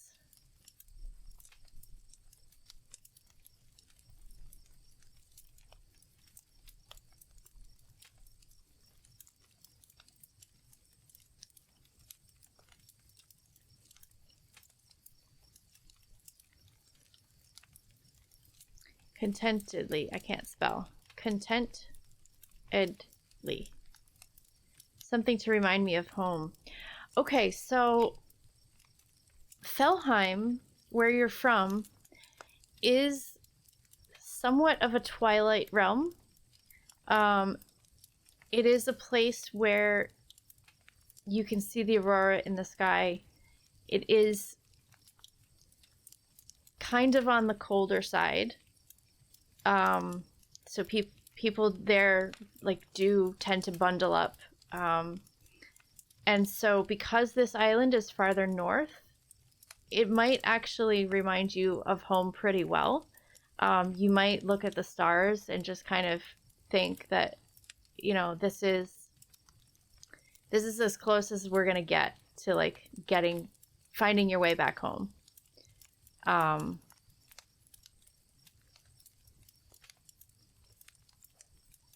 So we could say that you maybe sit outside until dusk, because the twilight hours maybe remind you the most of home.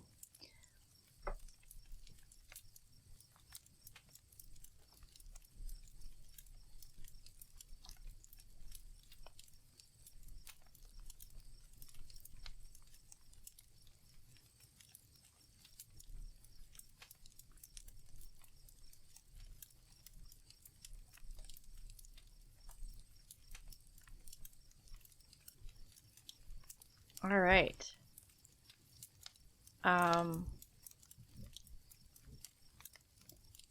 Day 2.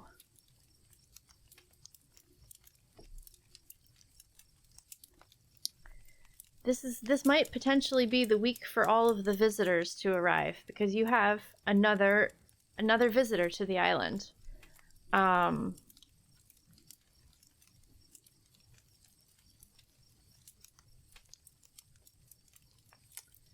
Habitat 4. What is Habitat 4? 1, 2, 3, 4. Okay.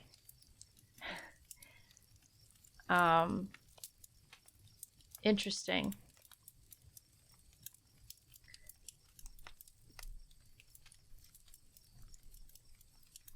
You wake up. That's how it goes. All the people at the wrong time. Yeah, so this one's going to be interesting. You wake up, and same thing.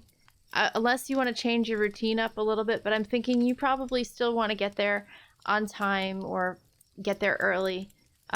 Make sure that you're there ahead of time so that when you clock in, you can immediately start. Let's see. You wake up as usual. Follow your routine.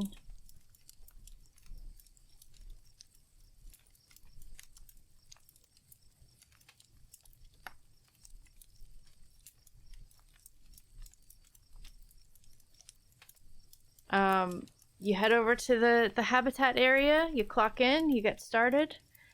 When you arrive, you see that your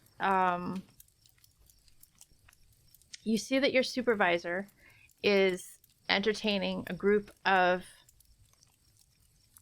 how many people do we want to be?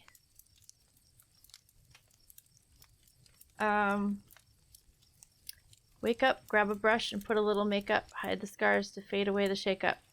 Yes. I feel like that's from a song, and I just can't think of which song it is.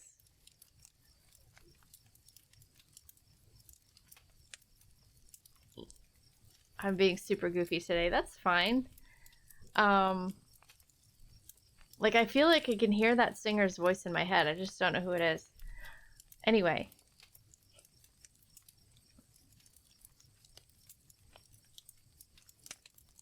Chop Suey. Is it a female singer? No. I'm thinking of somebody else. All right. So you wake up by System of a Down. Okay. High Five Cloud Cover. Yeah, I'm sure I've heard the song before. It's just my brain is, I think, pulling a different song than what I think it is. Head over to the habitats to begin your work.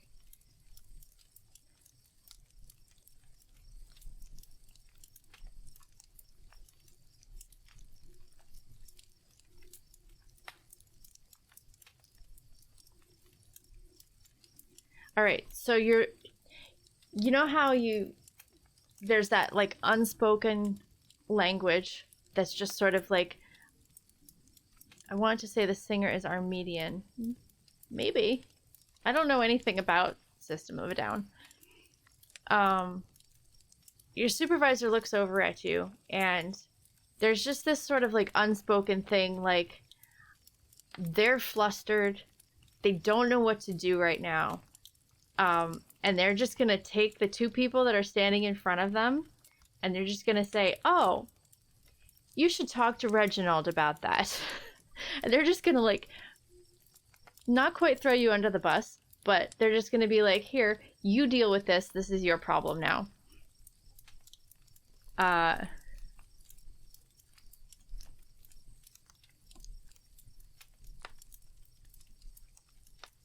They are. Okay.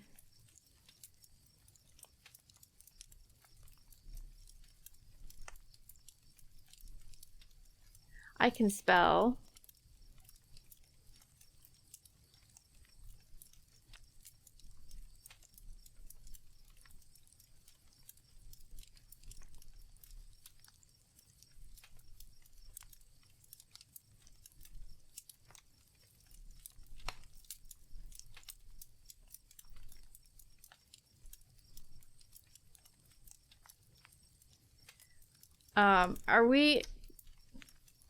Are we okay using the F word in our story?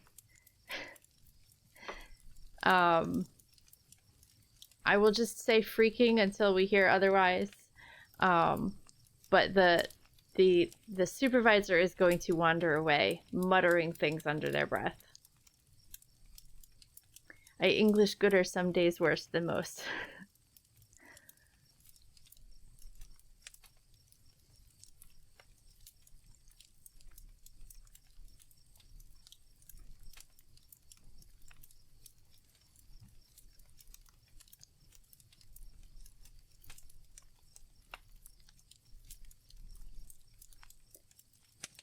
All right.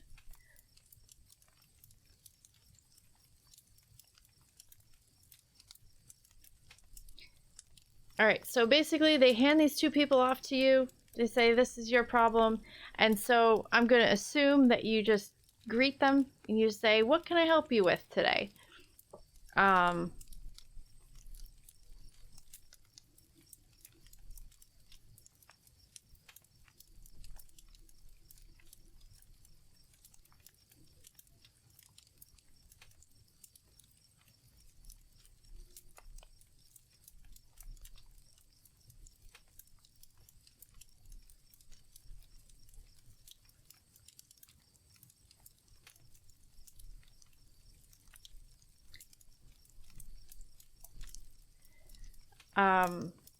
All right, so the two people in front of you are paleontologists. Let's see if I can spell that word. Paleontologists from the Roving Academy. And they are here to study the animals in Habitat 4.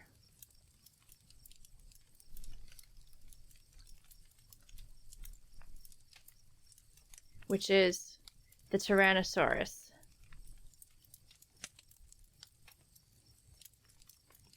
How do you pluralize Tyrannosaurus? Tyrannosauri?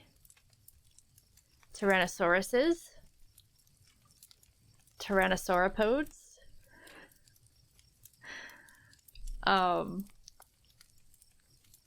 The Tyrannosaurus. I'm gonna say they're here to study the Tyrannosaurus mating practices.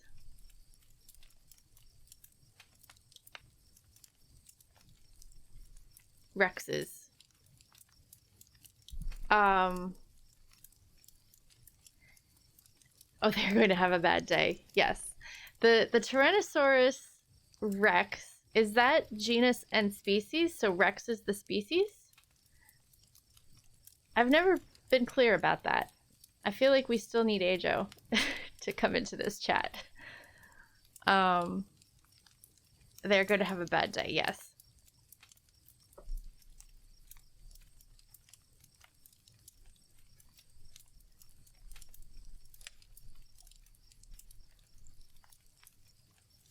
Shrugs shoulders. Are we shrugging shoulders at the pluralization, or are we shrugging shoulders at the people who want to go and get in the cage with the Tyrannosaurus Rex?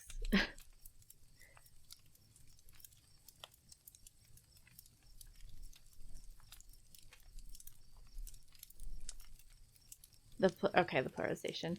The supervisor has no record of that.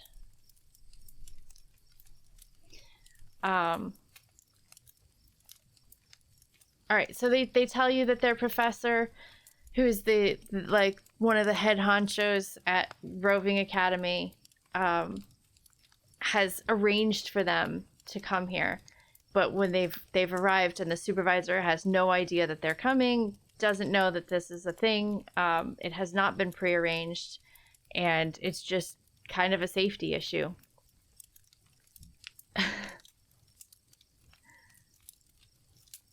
We will allow that.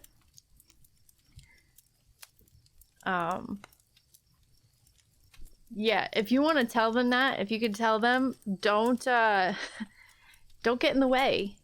You can sit here and watch the you can sit here and watch the Tyrannosaurus all you want, just don't get in its way.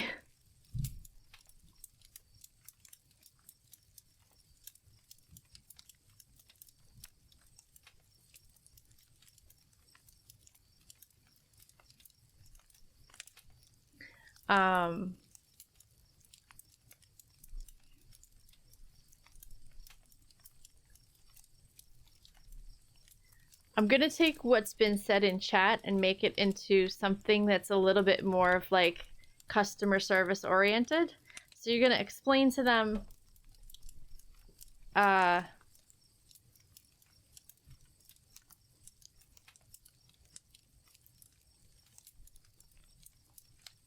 the animal that they want to study is a dangerous one, and it's a little bit of a safety issue.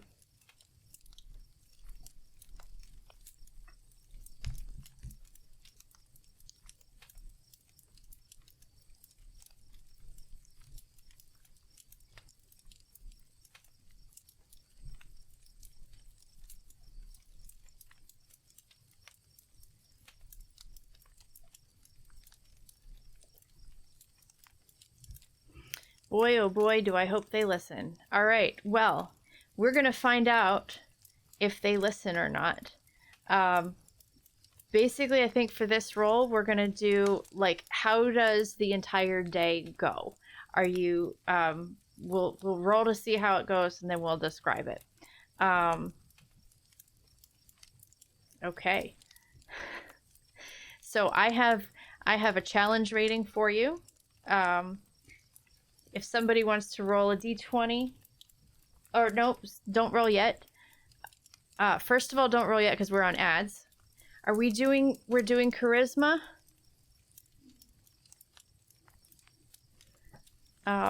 If everybody's in agreement, go for a charisma check.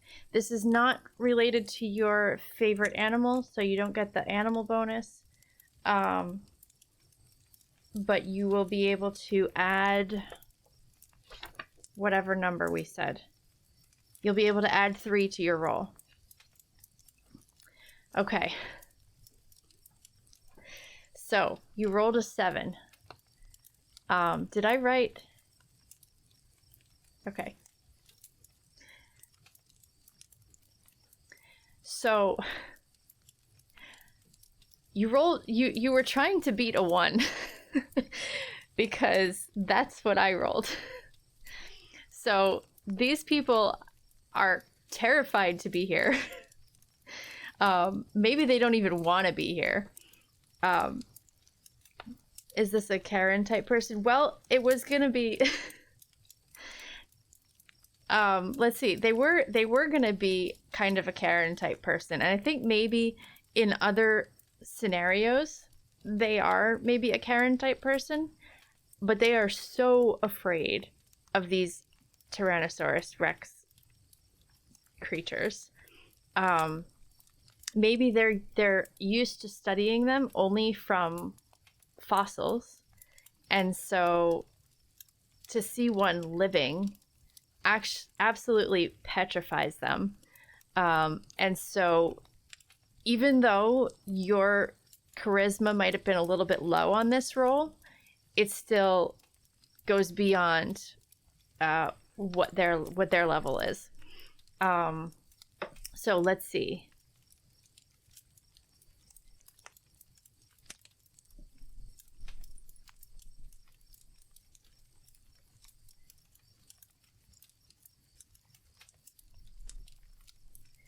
You observe that the students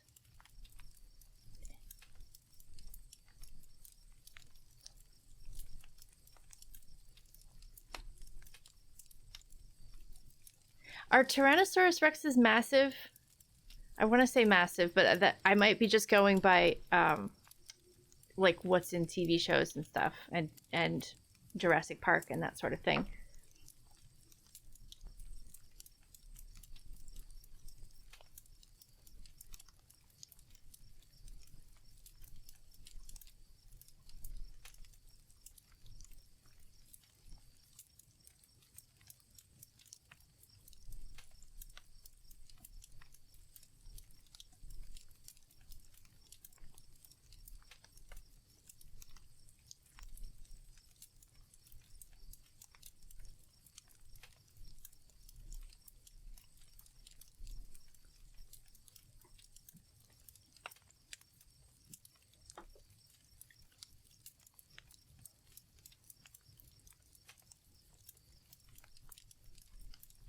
I think they are massive.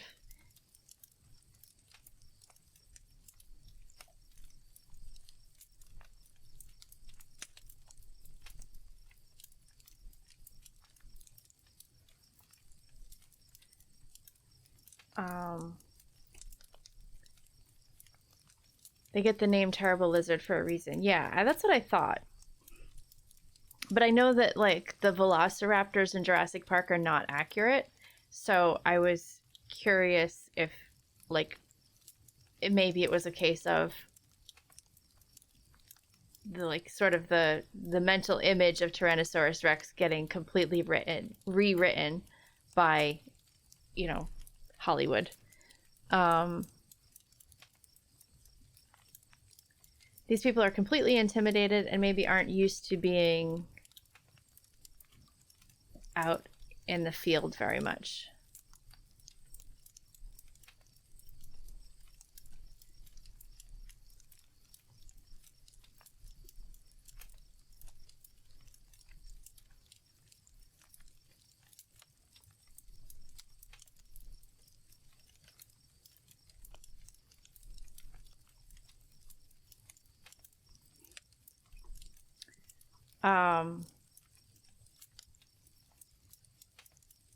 Yeah, and I'm thinking they're maybe when they're not here on this island, they are sort of that Karen type of person, but this is the type of island that maybe just completely transforms that type of a person because they like are so completely out of their element.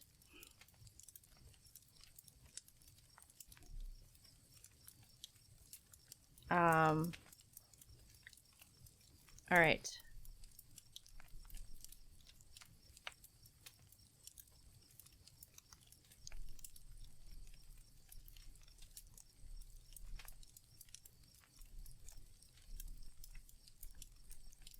They're going to thank you profusely for showing them around, and they appear greatly relieved when they can finally have be able to get on the. Are we saying ferry to go home?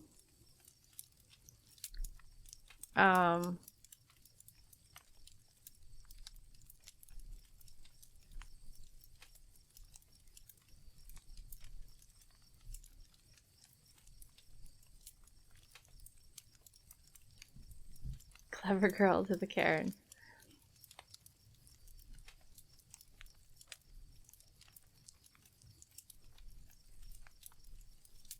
Whatever that transport is. I don't know if it's a transportation circle or if it's a boat or ferry of some sort.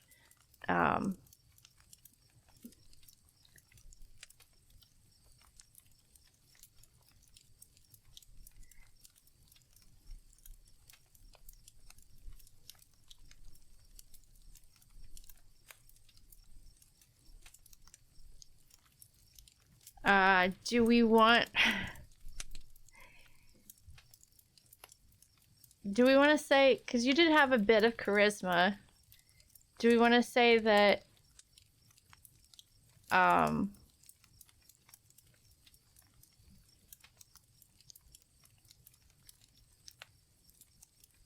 do we want to say that it's okay? Like, I don't know. I'm just worried, like, if you, how would I feel if somebody nicknamed me Clever Girl? I think I'd be okay with it.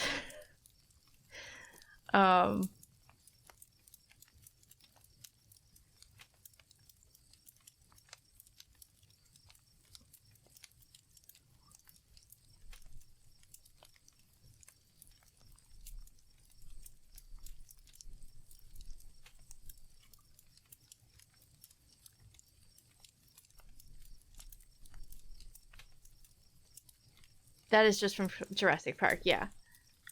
The one you nicknamed Clever Girl waves and smiles at you, but you can see that she's gripping the handrail tight as the ship leaves.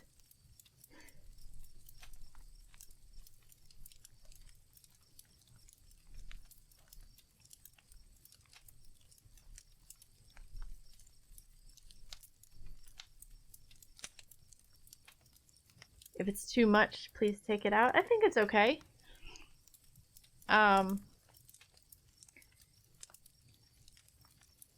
It was actually like the thought that crossed my mind was like, I wonder if it's too much.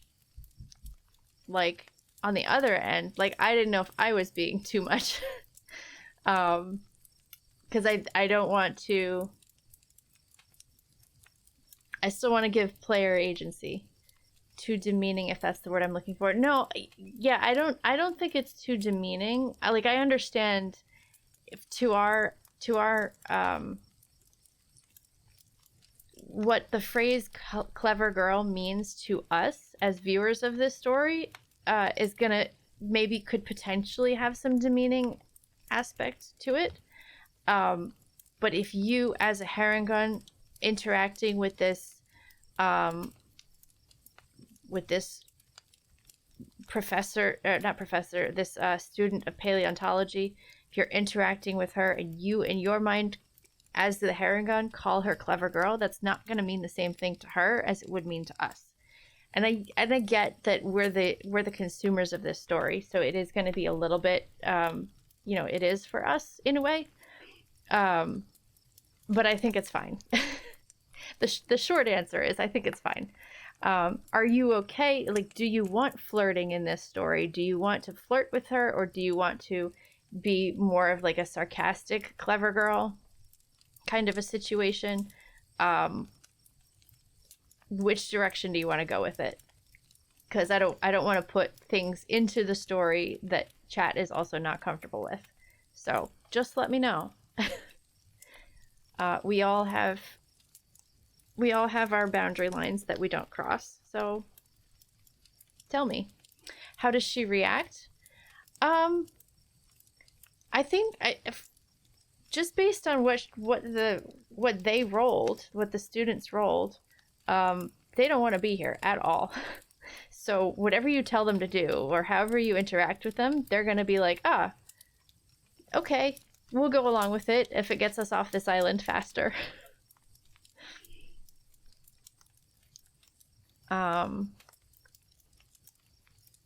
So yeah, and I did put, she smiles and waves.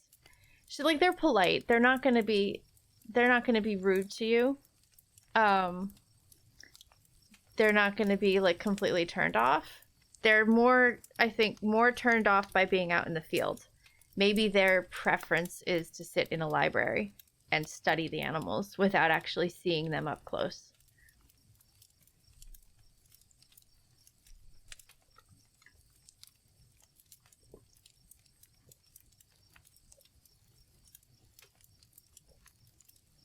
A friend would be nice. Would you like to make another character?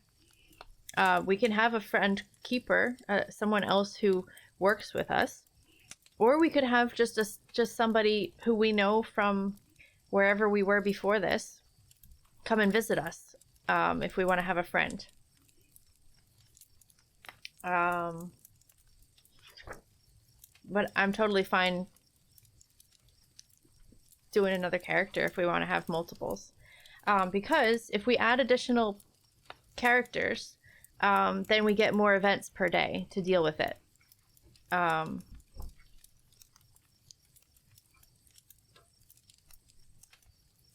Did I read that right? Yes. Okay.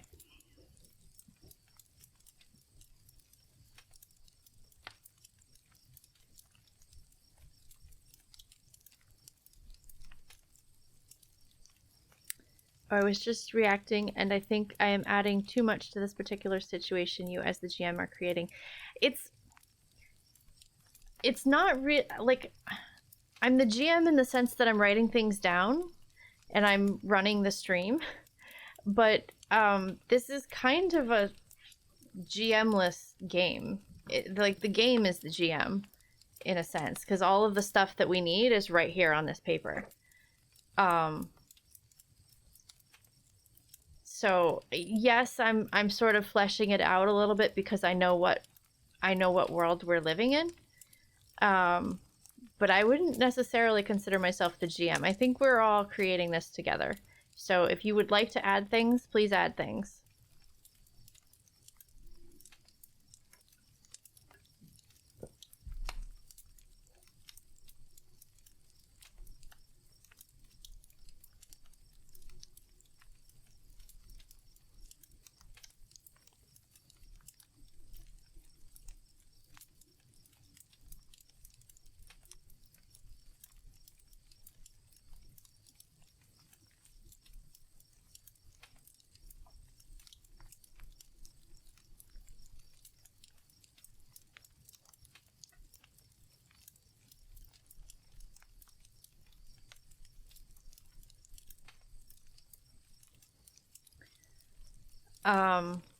I think because someone mentioned a character, a Karen.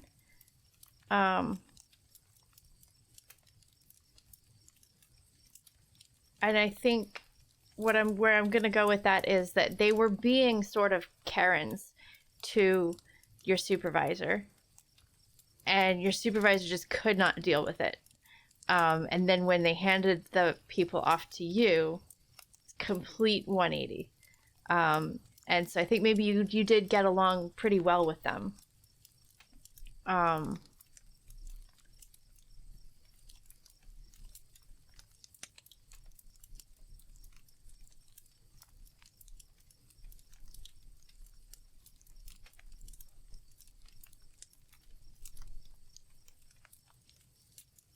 And maybe, I wonder if it's just the fact that maybe they've never seen or heard of a heron gun before, and they're just like, what is this person that we're interacting with? Maybe they're just really fascinated and or possibly intimidated by, like, someone who's a species they've never met.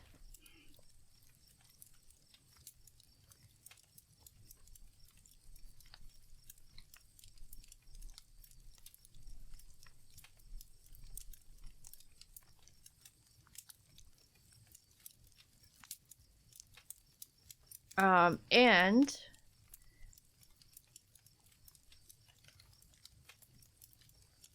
I was just reacting, and I think I'm adding too much to this particular situation.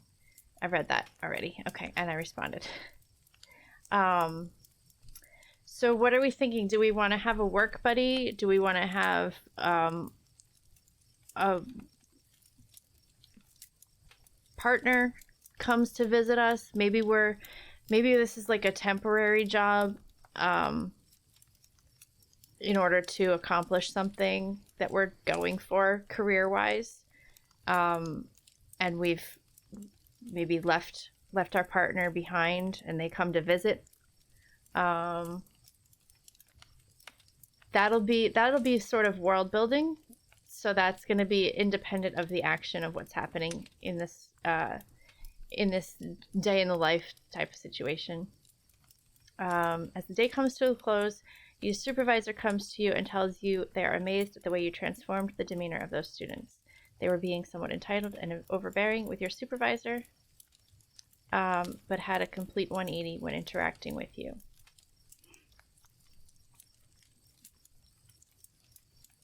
Okay, so I'll just move this down a little bit so that the ship hasn't departed yet.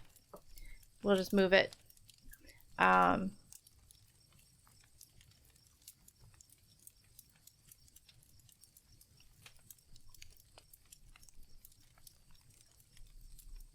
Just before I want this supervisor.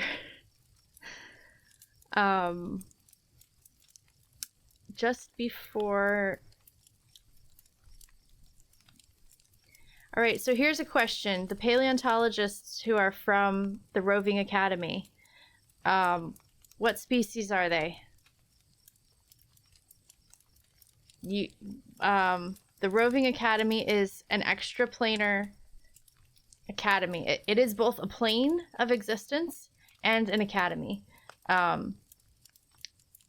So wealthy people, not just wealthy people, very talented, sometimes like on scholarship, very talented people from all around the material plane. So dwarves, elves, humans, bitlings, which is my version of the Hobbit.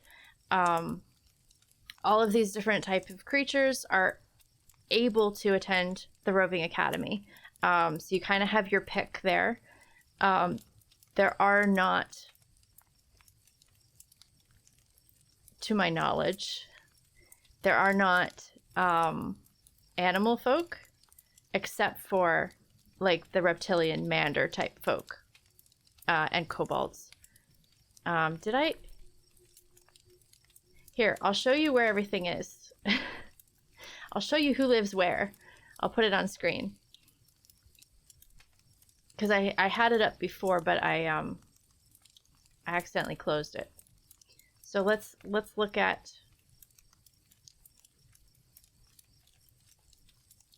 Let's minimize this.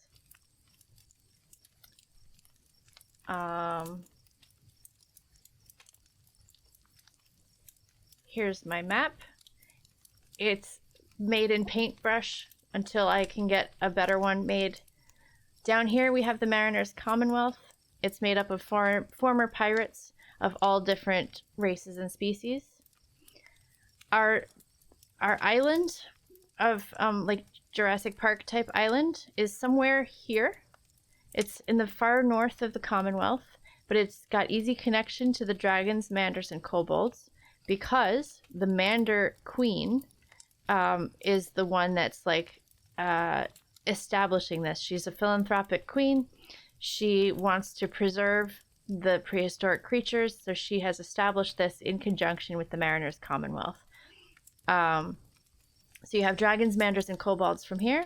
You have oryx, which is kind of like my version of orcs. You have desert elves down here. You've got fire wardens, earth wardens, water wardens, and sky wardens. Those are kind of like benders, but they're different. You've got dwarves and trolls down here.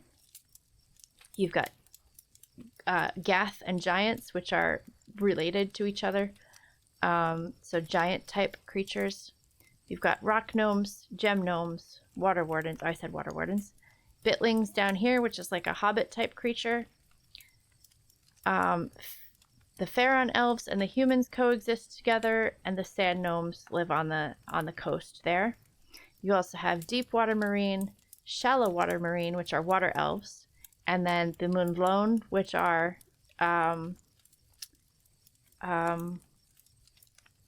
merfolk type creatures. You have 8 different races of Moonlone.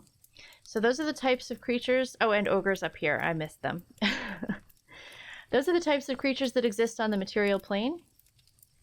You also have all the different like Fey-ish type creatures, because there is a version of the Fey realms. There is a shadow realm with all of the shadowy type creatures. There is the Roving Academy has all of these, plus the Fey creatures, plus the shadow creatures. So you can choose any of those types of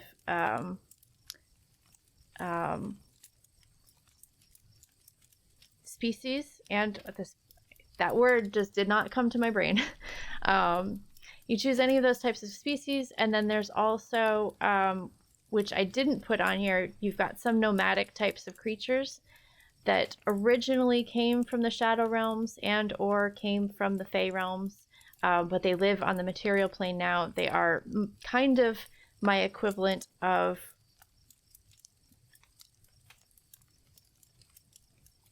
tieflings. That's the word I'm looking for. There's a tiefling equivalent. There's an Aasimar equivalent. And probably a few other things that I'm forgetting at the moment. A goth dwarf. So the Gath are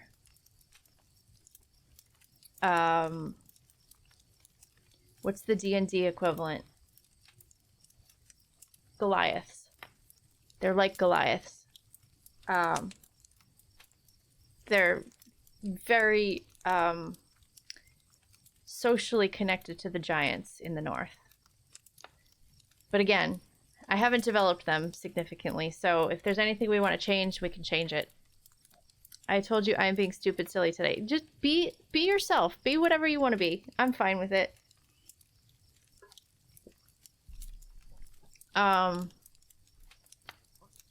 So, what was I saying? Just before the ship leaves,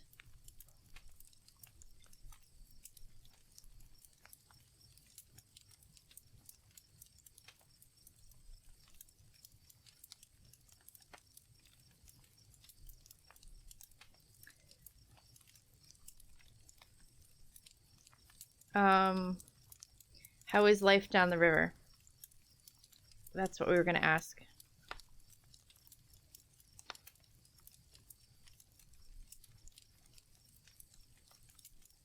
Can you be... I want to ask this more directly because I just need the information, not because I'm asking, like, not because I'm against it or anything.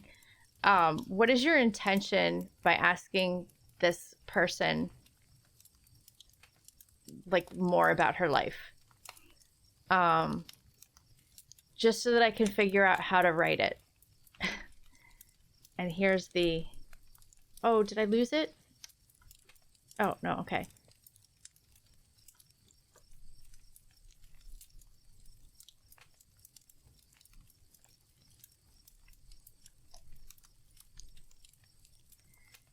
Cloud cover, we are having fun. I named someone Scarlet Hillendale.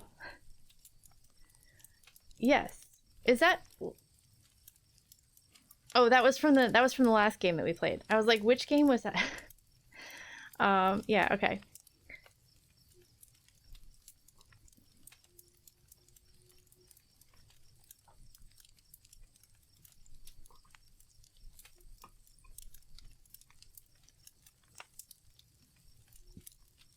And what do you want to ask her? You turn to the paleontologist, the one that you nicknamed Clever Girl, and ask her... Mainly, I think it would be looking for a connection and trying to find new friends on this realm. Okay.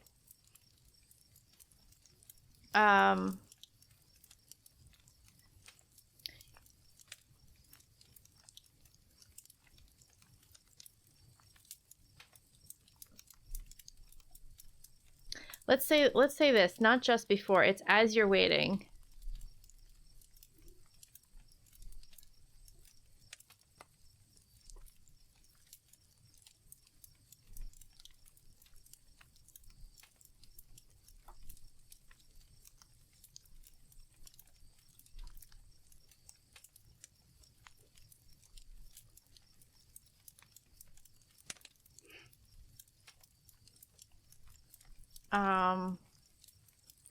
And ask her what thing, maybe are you interested in what things are like at the academy? You could even ask her if she's ever seen someone who's your species. Maybe give her like kind of an indication, like maybe you're feeling a little bit, I don't know if lonely is the right word, but like isolated in some ways because you've been cut off from your family.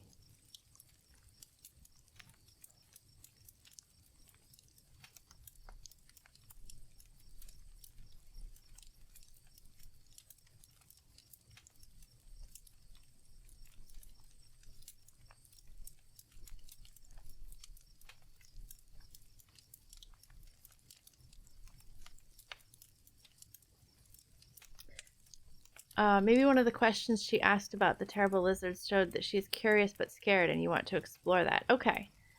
I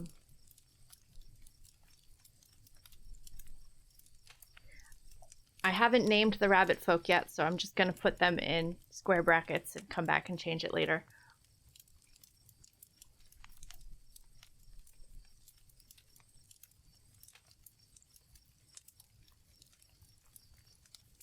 With the cutoff part about home you mentioned. Okay.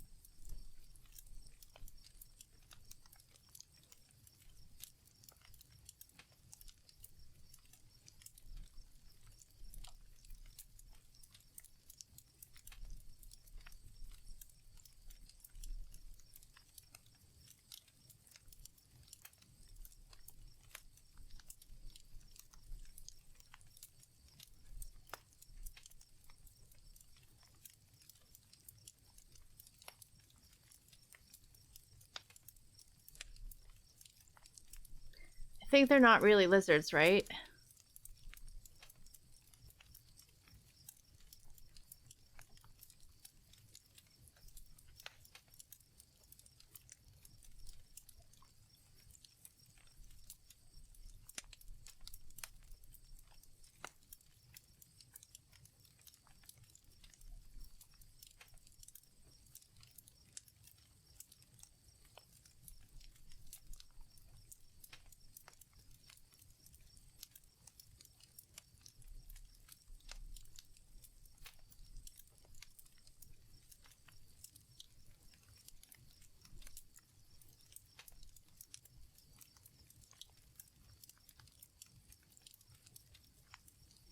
All right, so here's your connection. As you're waiting for the ship to leave, you turn to the paleontologist, the one that you nicknamed Clever Girl, and you ask her what things are like at the academy. Have you ever seen another person like me before? She says that there are many species at the academy, but none like you that she knows of. She thanks you for being so kind and showing her around these beautiful and majestic lizards, and expresses interest in coming back to see you and also the dinosaurs. So that's your connection. You notice as the ship departs, you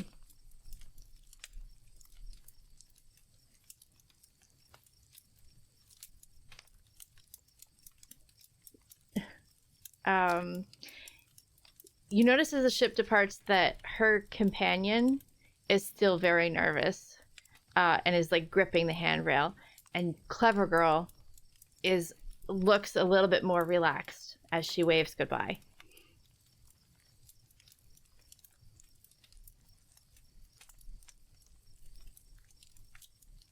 Companion, how do I spell that?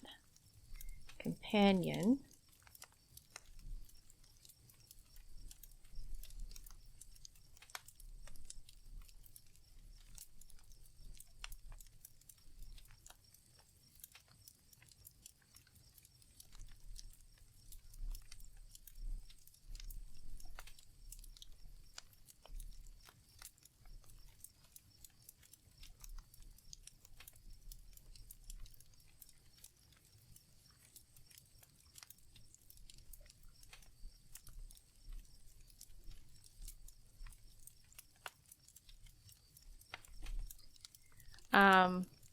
You notice as the ship departs that her companion is still tense and grips the handrail at the motion of the ship, but Clever Girl is more relaxed, and she gives you an easy wave goodbye and a smile.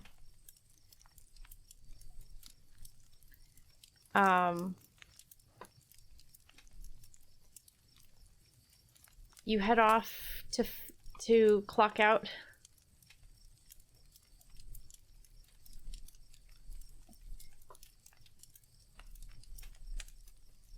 And find yourself some supper.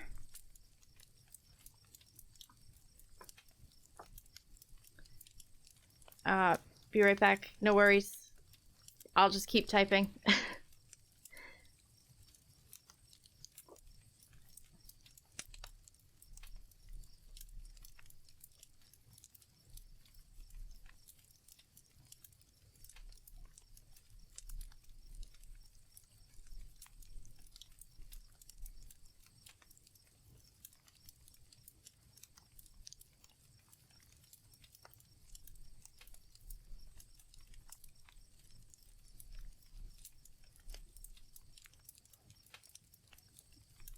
All right, you head off to clock out for the day and you find yourself some supper, reflecting that maybe home doesn't feel quite so far away for the first time in a long while. That is a successful day 2. All right. Day 3. Let's see what the day will bring us.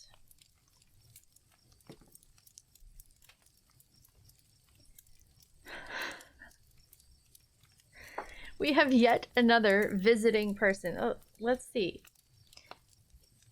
How many? 1, 2, 3, 4, 5.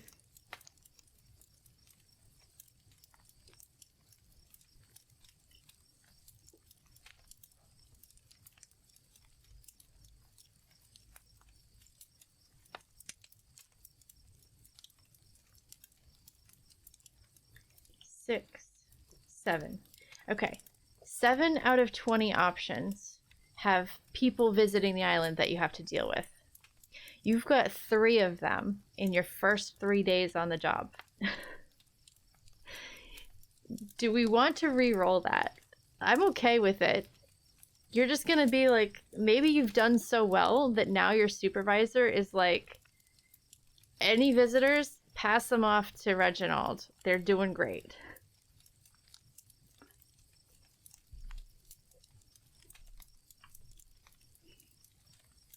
I think we leave it.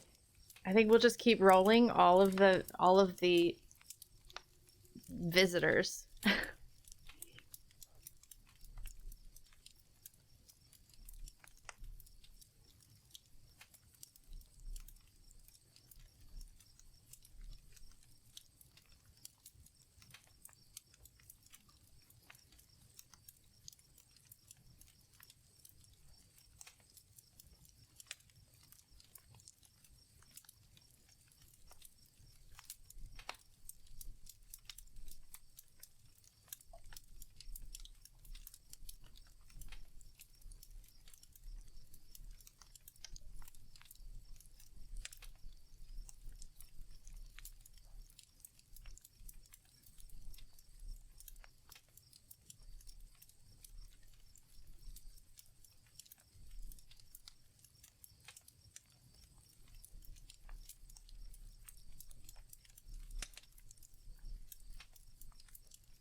All right. Day 3. You awaken to the sound of buzzing. It's not an insect kind of buzzing, but it's the kind of hum that comes from many people trying to be busy and prepare and follow orders. You can feel the anticipation in the air even before you know what's going on. You rush to get ready, and you clock in for your shift, and your supervisor briefs you as to what is going on. A group of visiting dignitaries from Kintaven Dewanil. Completely drawing a blank on the name of my dwarven kingdom.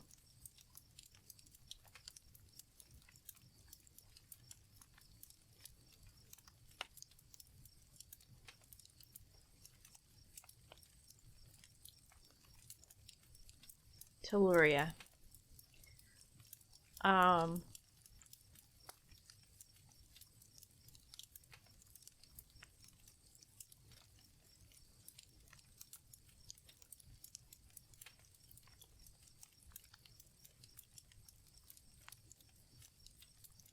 Dewanil.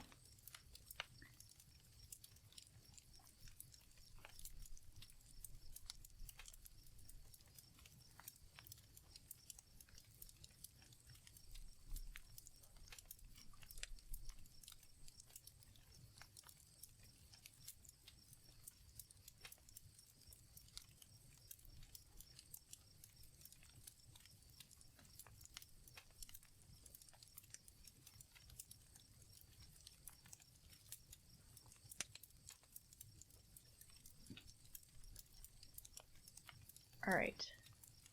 Are we still okay with this campfire sound? I'm getting a little tired of it. I think I'm going to switch over to tavern music if we're cool with it. Although, you know what? We're in an island nation. Let's do some ocean music. Yeah. Let's do that.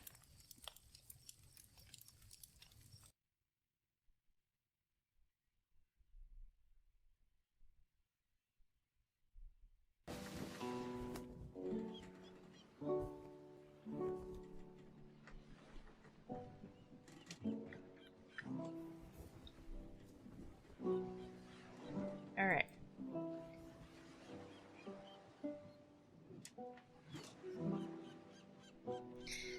That's going to be annoying for me to edit when I switch over to Facebook, but I mean, not Facebook. Where do I upload? YouTube. Apologies to my future self, but I just couldn't handle the campfire sounds anymore. Okay, let's continue. I need some water.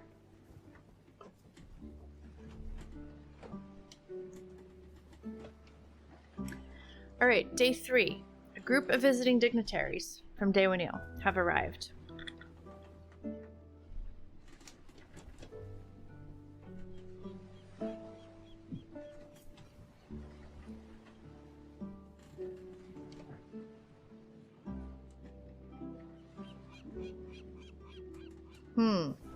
Interesting.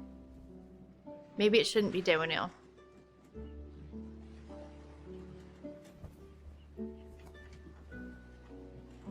Yeah, let's change it. Kintaven.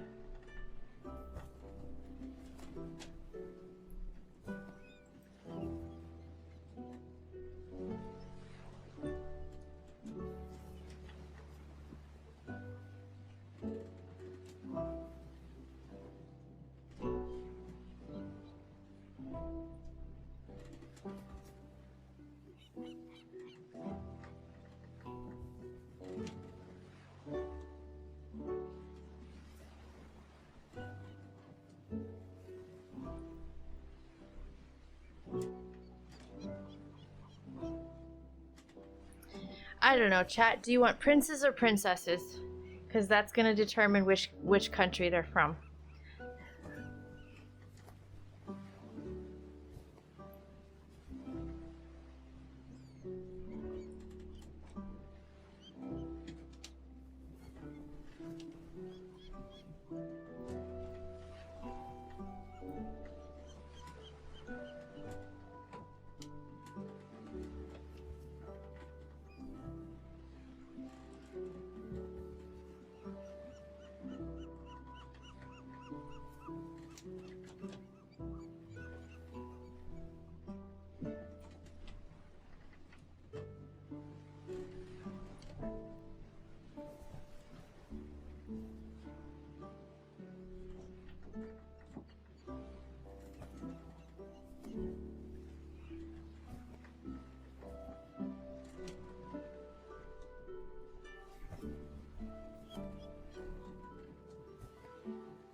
Group of visiting dignitaries from Kintaven have arrived. They are the princes of the royal houses, and their purpose is to prove their leadership abilities.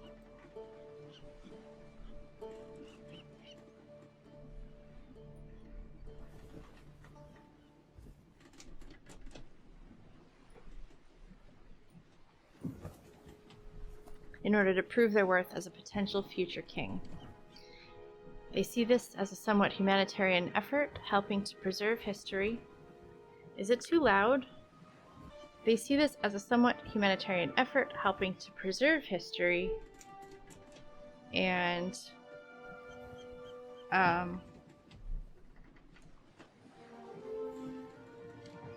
extend goodwill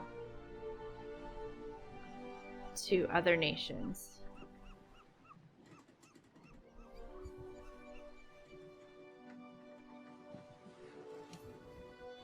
All right. Yeah, let's do that.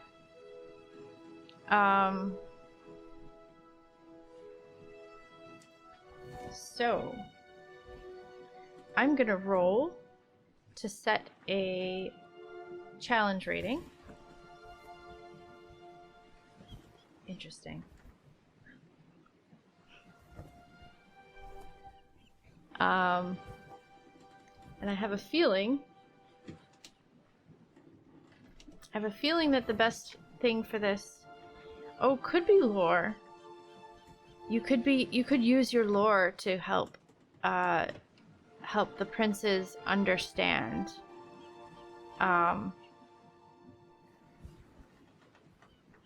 the history of these creatures, or you could use charisma. But I feel like we've used charisma before, and so maybe we should do lore this time. If anybody is still there, feel free to roll a d20.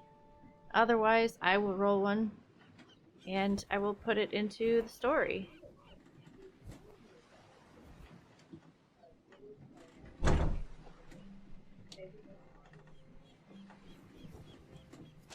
There are people talking outside my door, so let's hold off for a moment. And I'm just gonna roll plus our lore score, which is +4. And this doesn't particularly have anything to do with our creature advantage. Let's see how we go. 12 + 4 is 16. Popping out for now to have dinner, but we'll pop in again soon. And enjoy your stream. Thank you. Enjoy your dinner. We'll see you later. Did you Titanic the boat? We did not. The boat headed off at the end of the day. You head out to clock out for the day, and you find yourself some supper. Reflect that maybe home doesn't feel quite so far away for the first time in a long while. I also switched the music because I couldn't handle another hour of campfire sounds. So we've switched over to some ocean sounds. On day 3, we awaken to the sound of buzzing. It is not an insect kind of buzzing, but it is the kind of hum that comes from many people trying to be busy and prepare and follow orders. You can feel the anticipation in the air even before you know what is going on. You rush to get ready and clock in for your shift. Your supervisor briefs you as to what is going on. A group of visiting dignitaries, yes, for the 3rd day in a row, we rolled to have somebody visit the island. There's only 7 of them, and a group, like 7 out of 20 are visitors to the island. We've rolled 3 of them so far. So you are quickly becoming like the front-facing person to like deal with all of the visitors to the island. A group of visiting dignitaries from Kintaven have arrived. They are the princes of the royal houses, and their purpose is to prove their leadership abilities. In order to prove their worth. Is this music too loud? Because I did put it on to test it, but now it feels like it keeps getting louder. Oh, I could just pull it down a little bit on the audio. Just put just a slight bit down.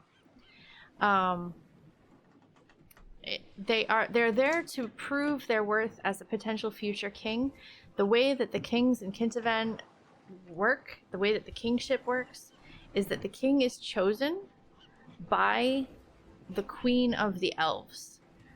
So Kintaven is a human kingdom. Dawanil is the elven kingdom, and their monarchies are linked. The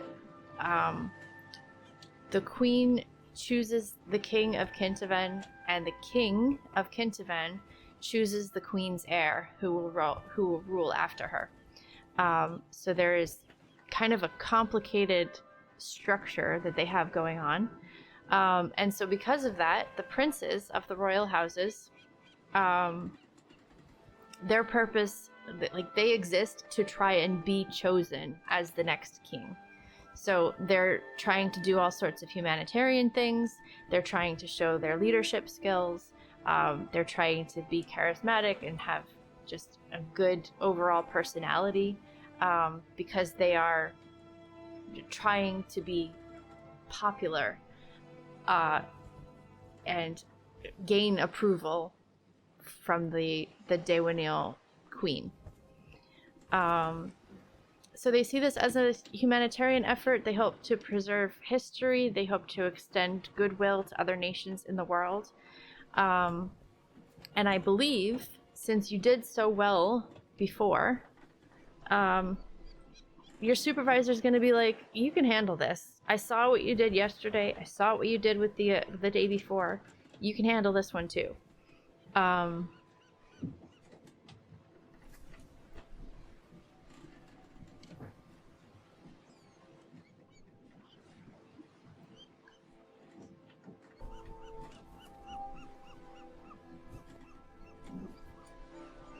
You got this.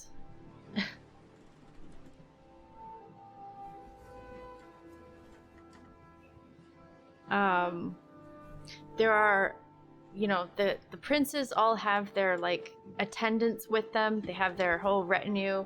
They have court reporters, like, keeping, reporting this back to, it's a big public stunt, basically.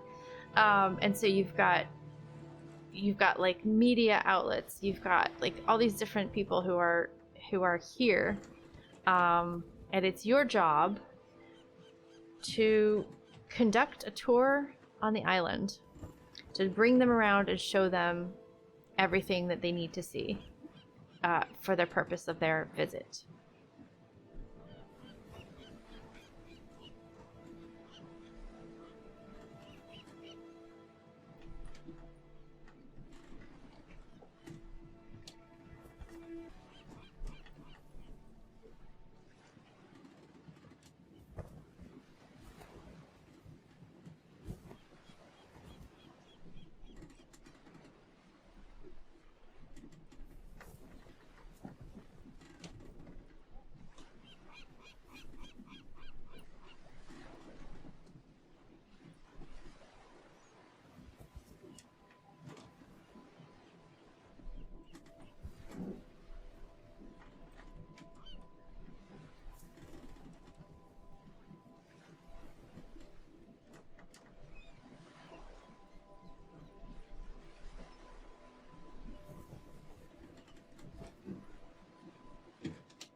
Okay, so what do you do here, boss?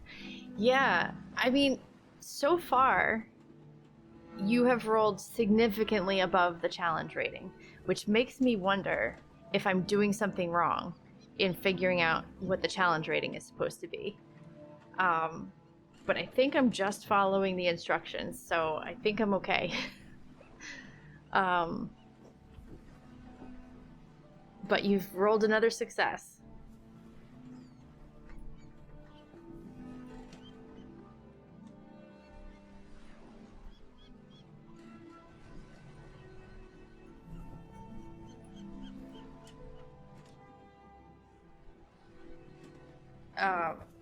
I think also, I'm sitting here like rearranging. I sit in the weirdest positions when I'm streaming. You have another glowing success. I think also the maybe one of the princes or maybe all of the princes. I can roll 1 if you want me to, like the number 1, or a roll 1 die. I mean, well, actually, did you said you're a DM, or did somebody else say they were a DM?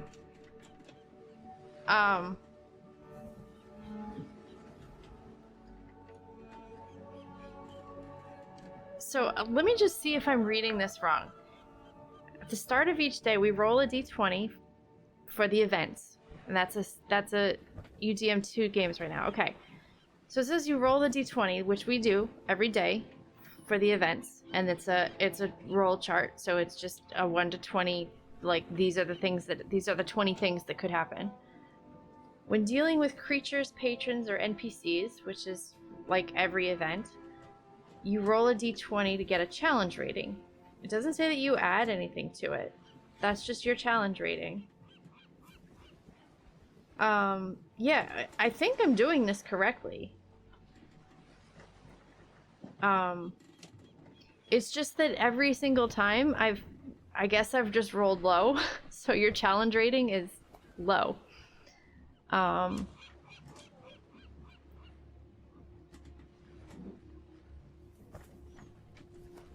There might be, I guess we might have ads going.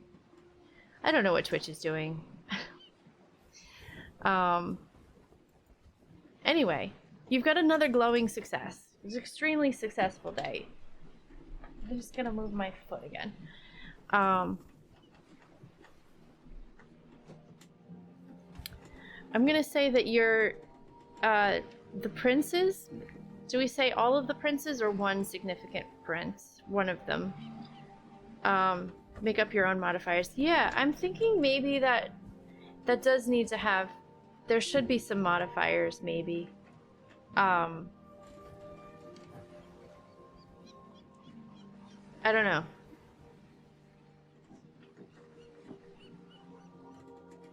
I think I'm coming up with like I'm liking the way that this plays. I think I would probably do a little bit of some homebrew on it, to just kind of give it more variety. Anyway, I'll keep going. So you had another glowing success. Your princes that you're conducting on this tour,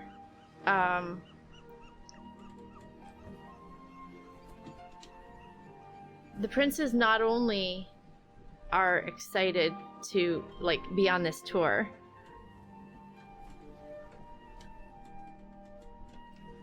but they are also fascinated by the fact that you appear to be a rabbit type person.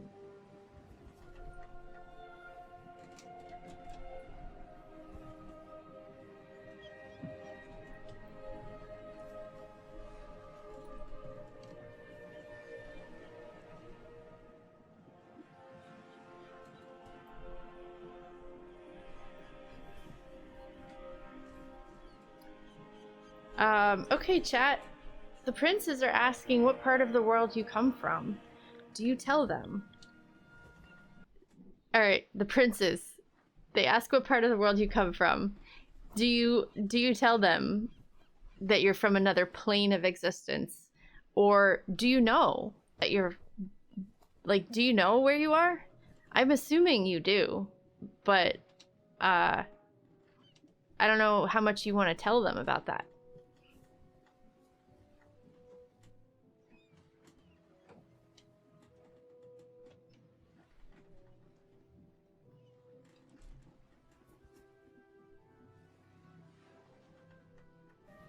All right, so can we ask them some questions first to see if we can trust them? Yeah. I'm gonna say, because this is like at the end of the tour, you've had a lot of time to interact with them. Let's say there's a D10 worth of princes here. We've got 6 princes, plus all of their retinue and their attendants and the court reporters and the media outlets, and there's like a whole bunch of people that are visiting, but there are 6 of them. Let's just say They are...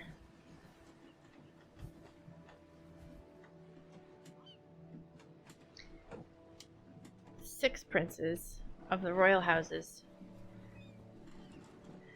So you've had the day to kind of get used to them, get to know them. They are...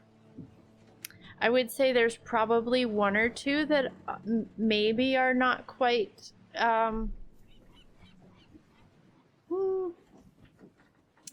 they're politicians. They're like... their whole job is to get you to like them. And, you know, maybe some of them do a better job at that than others.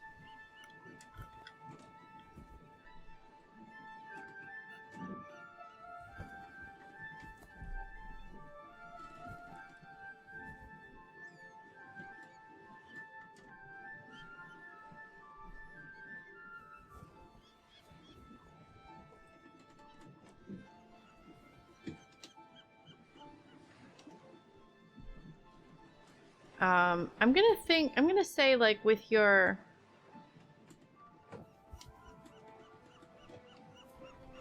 you've got pretty high charisma. You've got the highest in lore. I think you probably would be able to know that,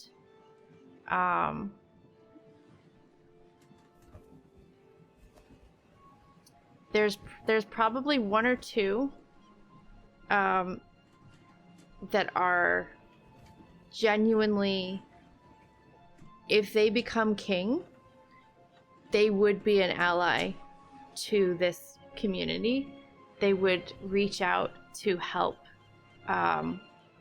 the Mander kingdom or monarchy. They would reach out to help in any way that they could to like take care of this cause, to be you know, maybe financially support the island and that sort of thing.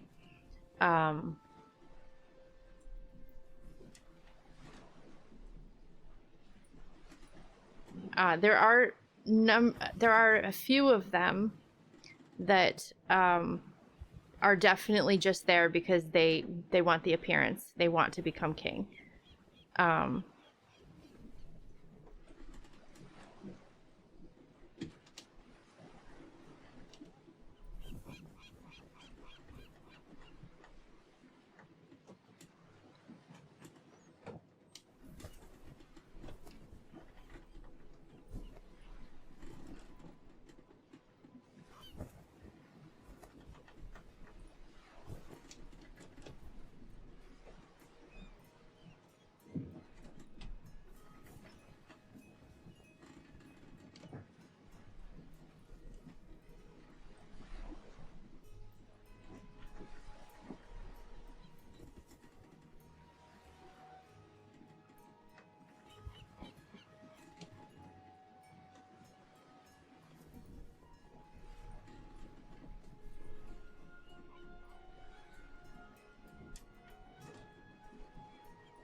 Okay, so you've gathered that there are 3 that are here for appearance's sake, just because they want to become the king. 2 that you can tell if they do become the king, they'll genuinely want to help the island and partner their kingdom with this cause. And there's 1 that you can't quite get a read on. So I'm going to say you kind of jokingly, you just sort of like deflect the question into something that's just like, oh, like I'm from really far away, or something very generic. Or it might be like, nobody's ever heard of this place, or something like that.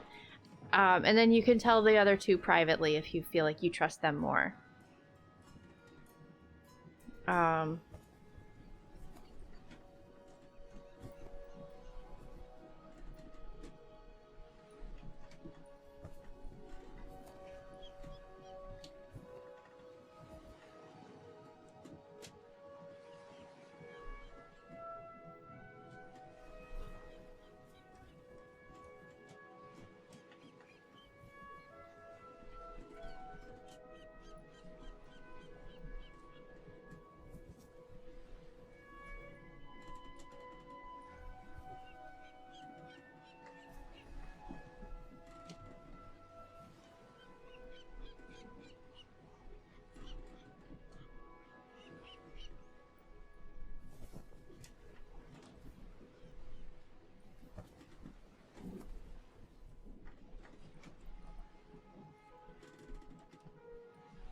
Okay, so you jovially deflect the question with a generic answer. Later, when you're with the two that seem most trustworthy, you tell them where you are really from.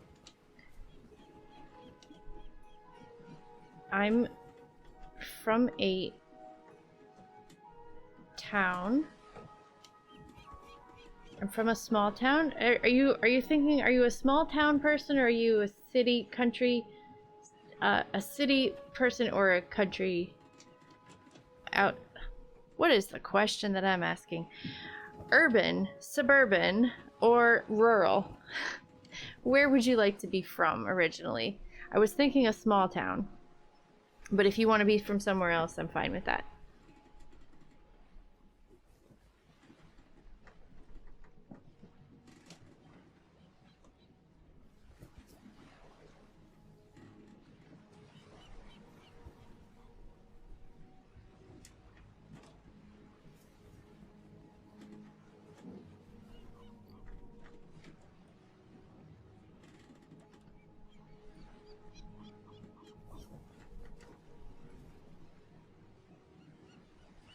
I'm from a small town called Butterwood Hollow.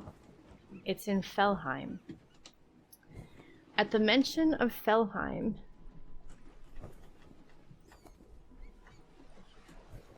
the two princes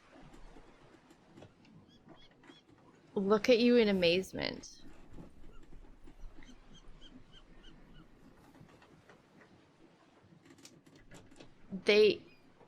They're not quite sure how to respond to that, because this is genuinely like they did not think that this was possible.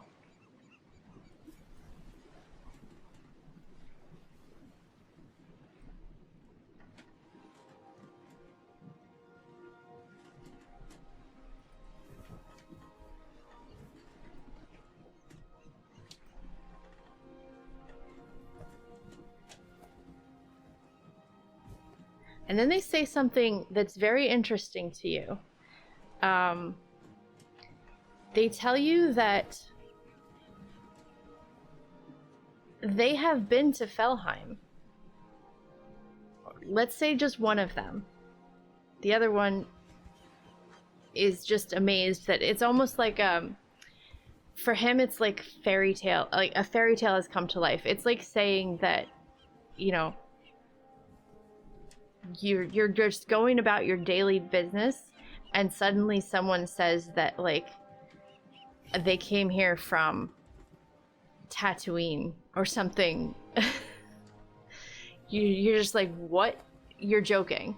But the other one says that he's been to Fellheim.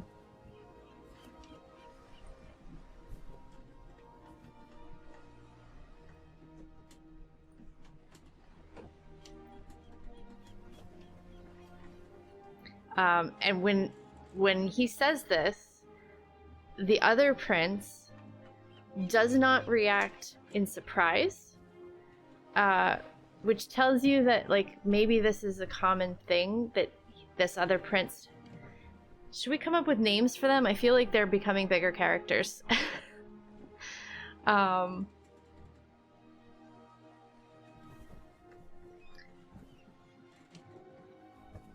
Let's see. Prince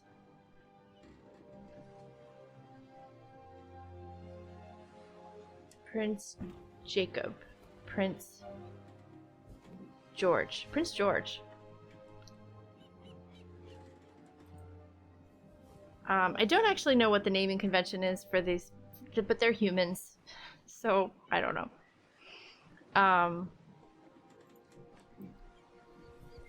It is your turn to be shocked.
All right. So the prince tells you that in his land, there are places where the veil between the planes is thin, and it is possible to visit Felheim from his country. But you can only do it through your dreams, and those dreams have never before become reality. You always wake up from the dream. So this prince tells you that there was a time when he was very gravely injured, and while he was in and out of consciousness,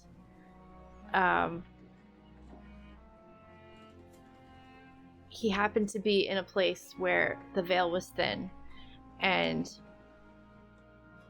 as he was there trying to let his body rest and recover and, you know, become whole again, he would visit Felheim and interact with the people there, who taught him all of the things that there are to know about Felheim. But that this is, as far as anybody can tell, it's not possible for you to be physically in this location, and yet here you are.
Sir, I beg of thee, is there truth to this? My home, my clan, my family. I'm just gonna copy paste so that I don't have to type it. Come on, computer, you can do it. I believe in you.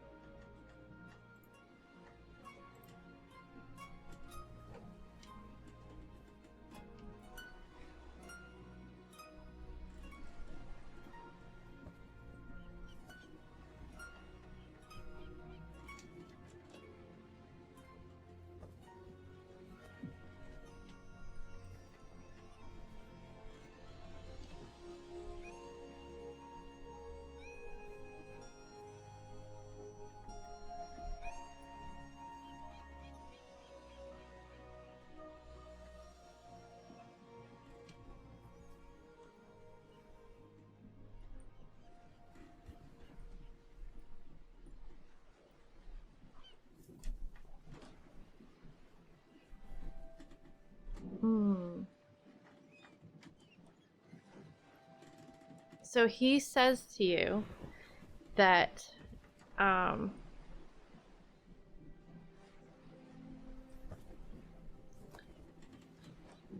he can only speak of his experiences.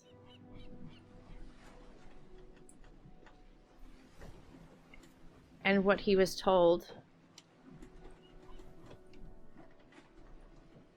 both by the scholars in Felheim and the scholars in his own realm.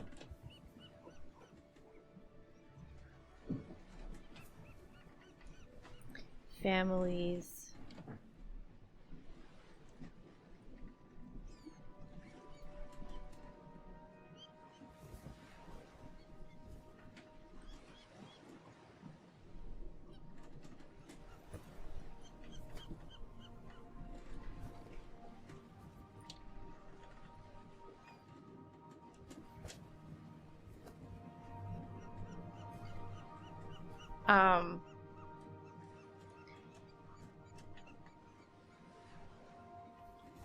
Let's see.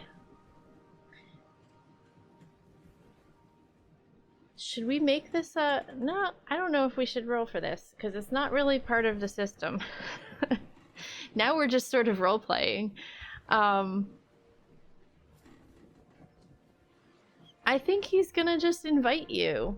He's gonna tell you that,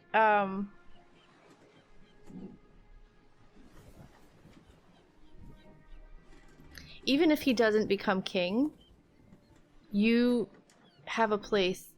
I lost internet. Anyone trampled by mammoths yet?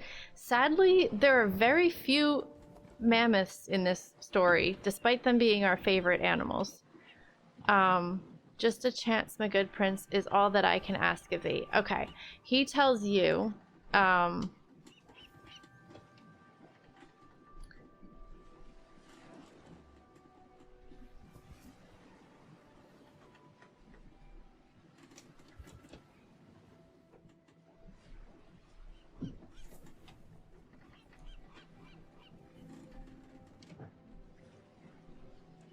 he tells you that even if he does not become the king, he can still, like, he is still in line to have power within this country.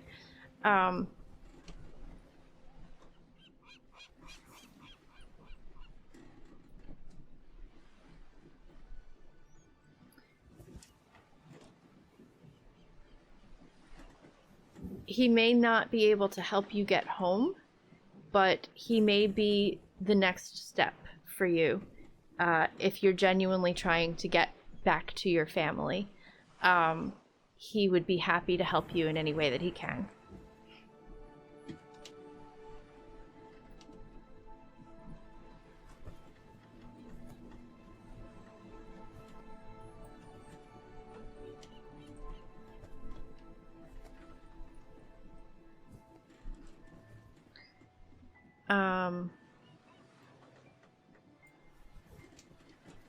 I'll copy your words for you.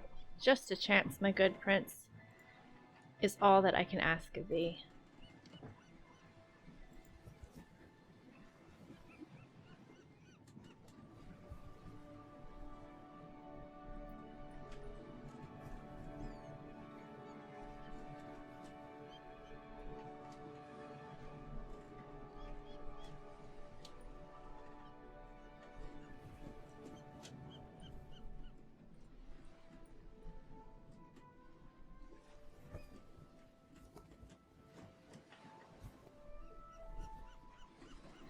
He tells you that even if you cannot physically or permanently go home, you may be able to dream your way there. And you may, at the very least, be able to get a message back.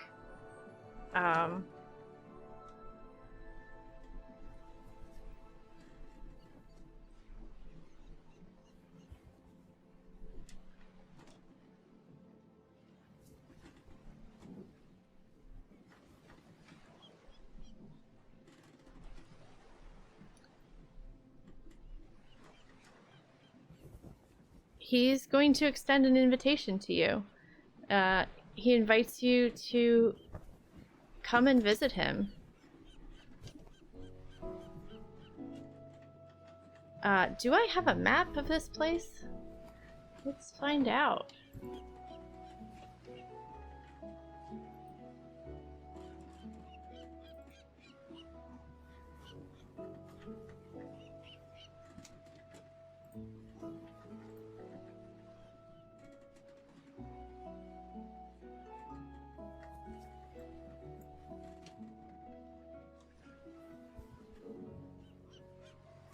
Alright.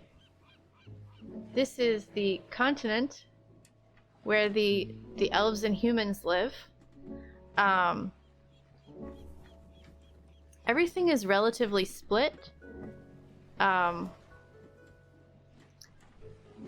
capital is sort of like nestled right in here. Let's see if I can make this any bigger. So the capital is nestled right in here. And so the royal houses are kind of like looped around the capital in this way. That's where he lives, but the place where he the place where he had his experience was when he was traveling, and he was out in this area up here to the north of the mountain range. So he recommends, if you come to visit him, you would come to like his family home in this area, and then he would escort you to this place where this thing happened to him, and he would help you try and recreate the experience without the potential life-threatening injuries that he had received.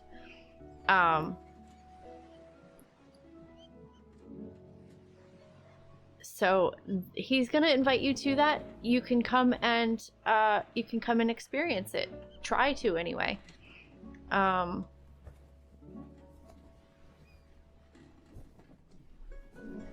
Families.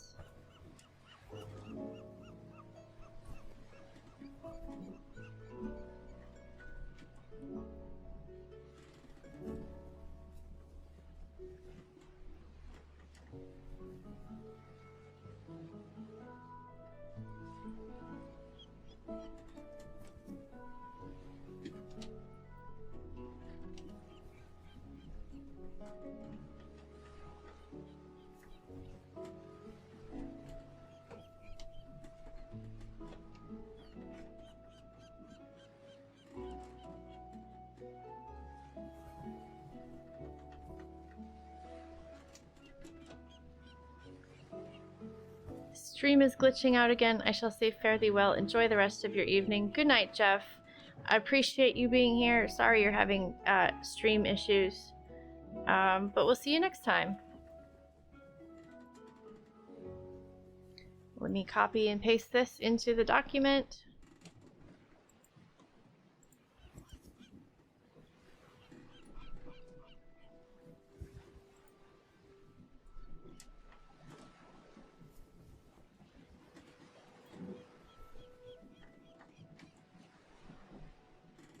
Alright, I think the ad is done. Did we finish the ad? I don't know. So you tell him, in my nightly slumbers is where I return home anyway.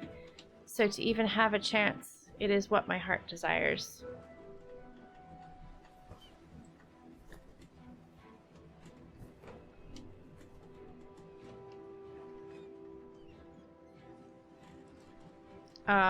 Would you like to come up with a name for this prince? Because the original story that this came from was a first-person story, so I didn't actually name the prince. You're welcome to give him a name and or a family house name. He's gonna be... The houses are all... I don't remember how many houses I set for them. I think there was like 10 houses. 10 royal houses that provide basically, like, their job is to provide potential heirs to the throne, or potential kings, and then the kings get chosen from among those houses. So we can give him a royal house name, we can give him however much background we want. I feel like we've kind of exhausted this. We've reached a point where our character Reginald might just quit their job and be like, oh, I might go home. The royal houses are humans. The way that the kingdom works is that the elven kingdom and the human kingdom have linked monarchies. So the elven queen chooses the human king, and the human king rules all of the humans. The human king chooses the heir to the elven throne in terms of adoption. Like, he basically says, this is the future queen that you're going to adopt. And if multiple children get adopted, then it's like the eldest is the first in line to the throne. And so the elves pass their Tibut the Shadow. I like that. What is his family name? And how did he get the Shadow as his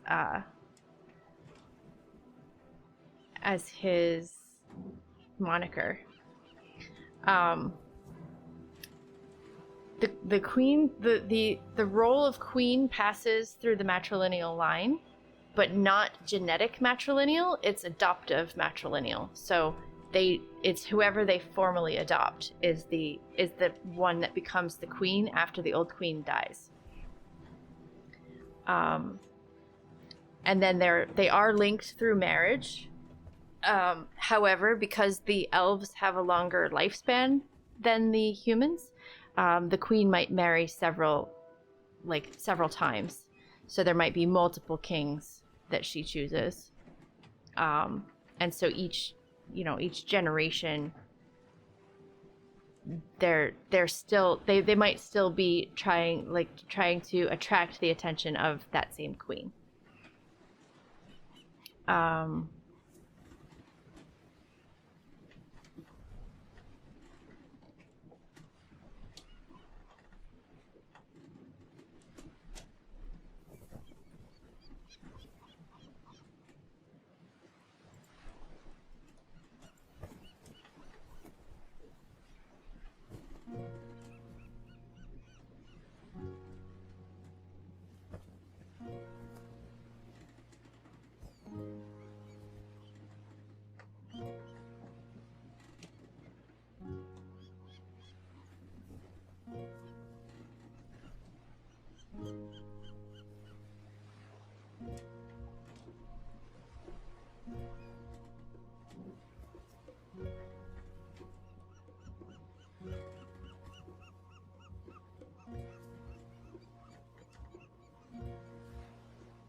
Blackthorn?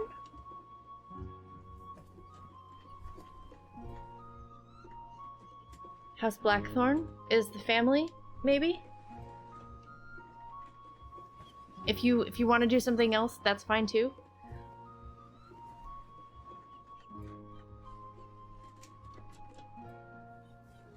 How do you pronounce Tibut? Tibut?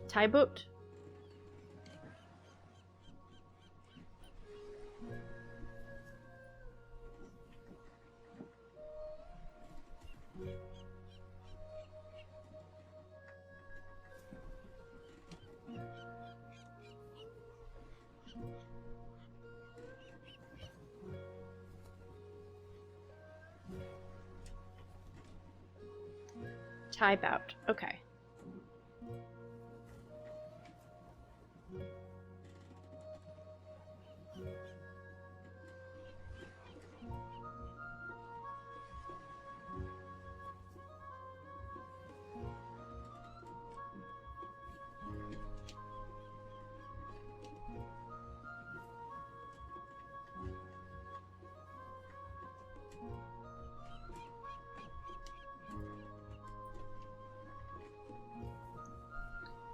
Seek out my family house, House Blackthorn, and ask for Prince Tybout or the Shadow.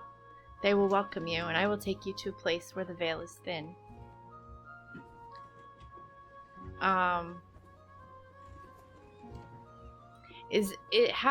pressing is this? Are you gonna quit today, or are you gonna finish out your however long you were supposed to be here doing this job?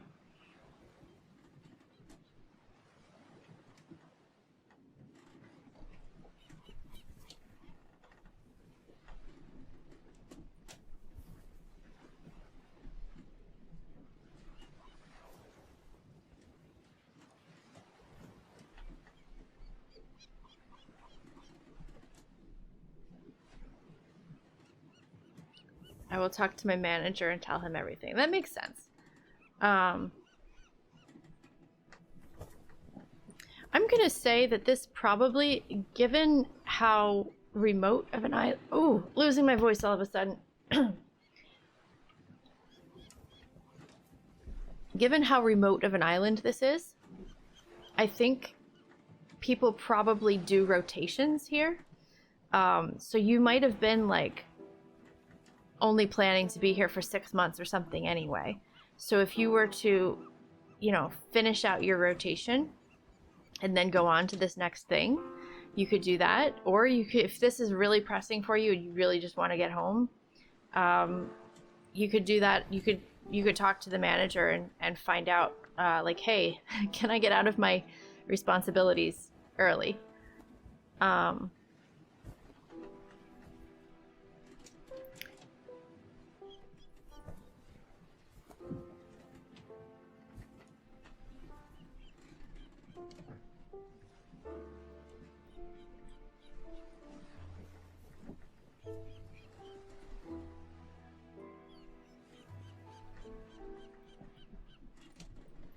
Talk to your, we've been calling them the supervisor.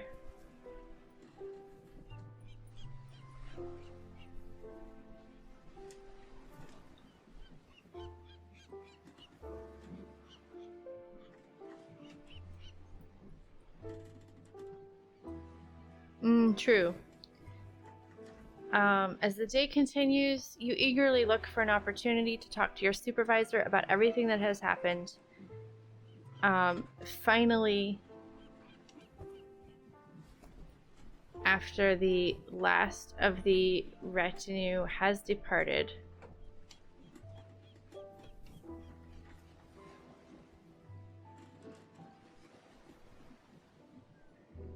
you meet with your manager.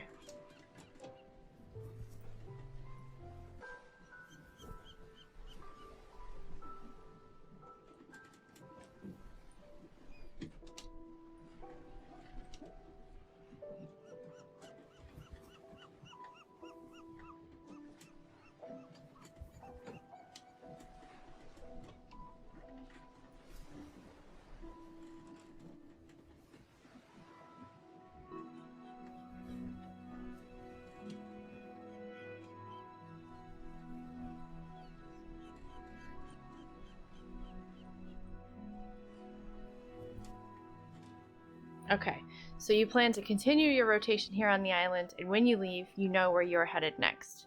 I think that's a good place to wrap things up.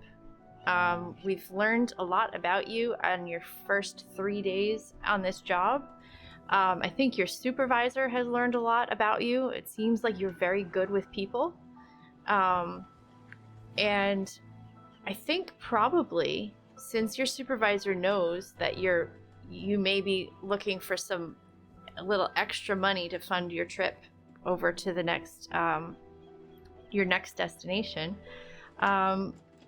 you'll probably gain some extra like bonuses and things for every time that the manager like pushes an annoying customer off on you. He might be like, here, I'll give you a little extra just to deal with this person that I can't stand. Because it seems like that's been going on, and you seem to be doing well with it. So the manager's like, I've got a good thing here. I'm not going to take advantage of you. If you want some extra money, I will pay you to take these problem customers off my hands. I think that's a good place to end it. You have good prospects. And you have kind of like a quest log now. You know where you're headed next. You've got clues. You're going to figure things out. And hopefully you will find your way home someday.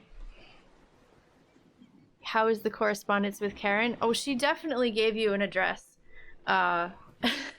And you're welcome to write to her. She will write back. And or if sending stones exist in this world or something.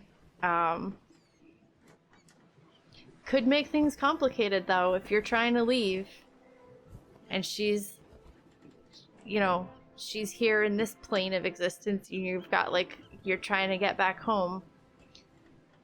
Do you really want to come up with really deep friendships and or relationships like that? But you do feel, I think, you do feel that you've made some friends, and you've had a life-changing first 3 days on the job. So, good job. If you ever sit at my table and you absolutely grill me, I would understand. I don't think that's my play style. Unless I had a character that was like, I want to know everything about everything. But yeah, no, I'm having fun. You should have fun. Be as silly as you want. I'm happy with it. I am going to take a break. I need to get myself some, I don't know, a warm beverage of some sort. So I'm going to say like maybe like 15 minutes, and then we'll come back and play another game if people want. Otherwise we could just talk. I don't care. Whatever we're doing. Where did OBS go? Let me close some tabs here. My computer probably hates this.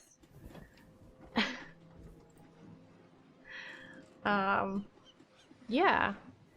Get yourself hydrated. Have all of the bio break things that you need to be doing. I have to get off and get some sleep for work. Have a great stream and a lurk. Thank you for the lurk. Have a good sleep. I hope this has been a nice little like bedtime story for you.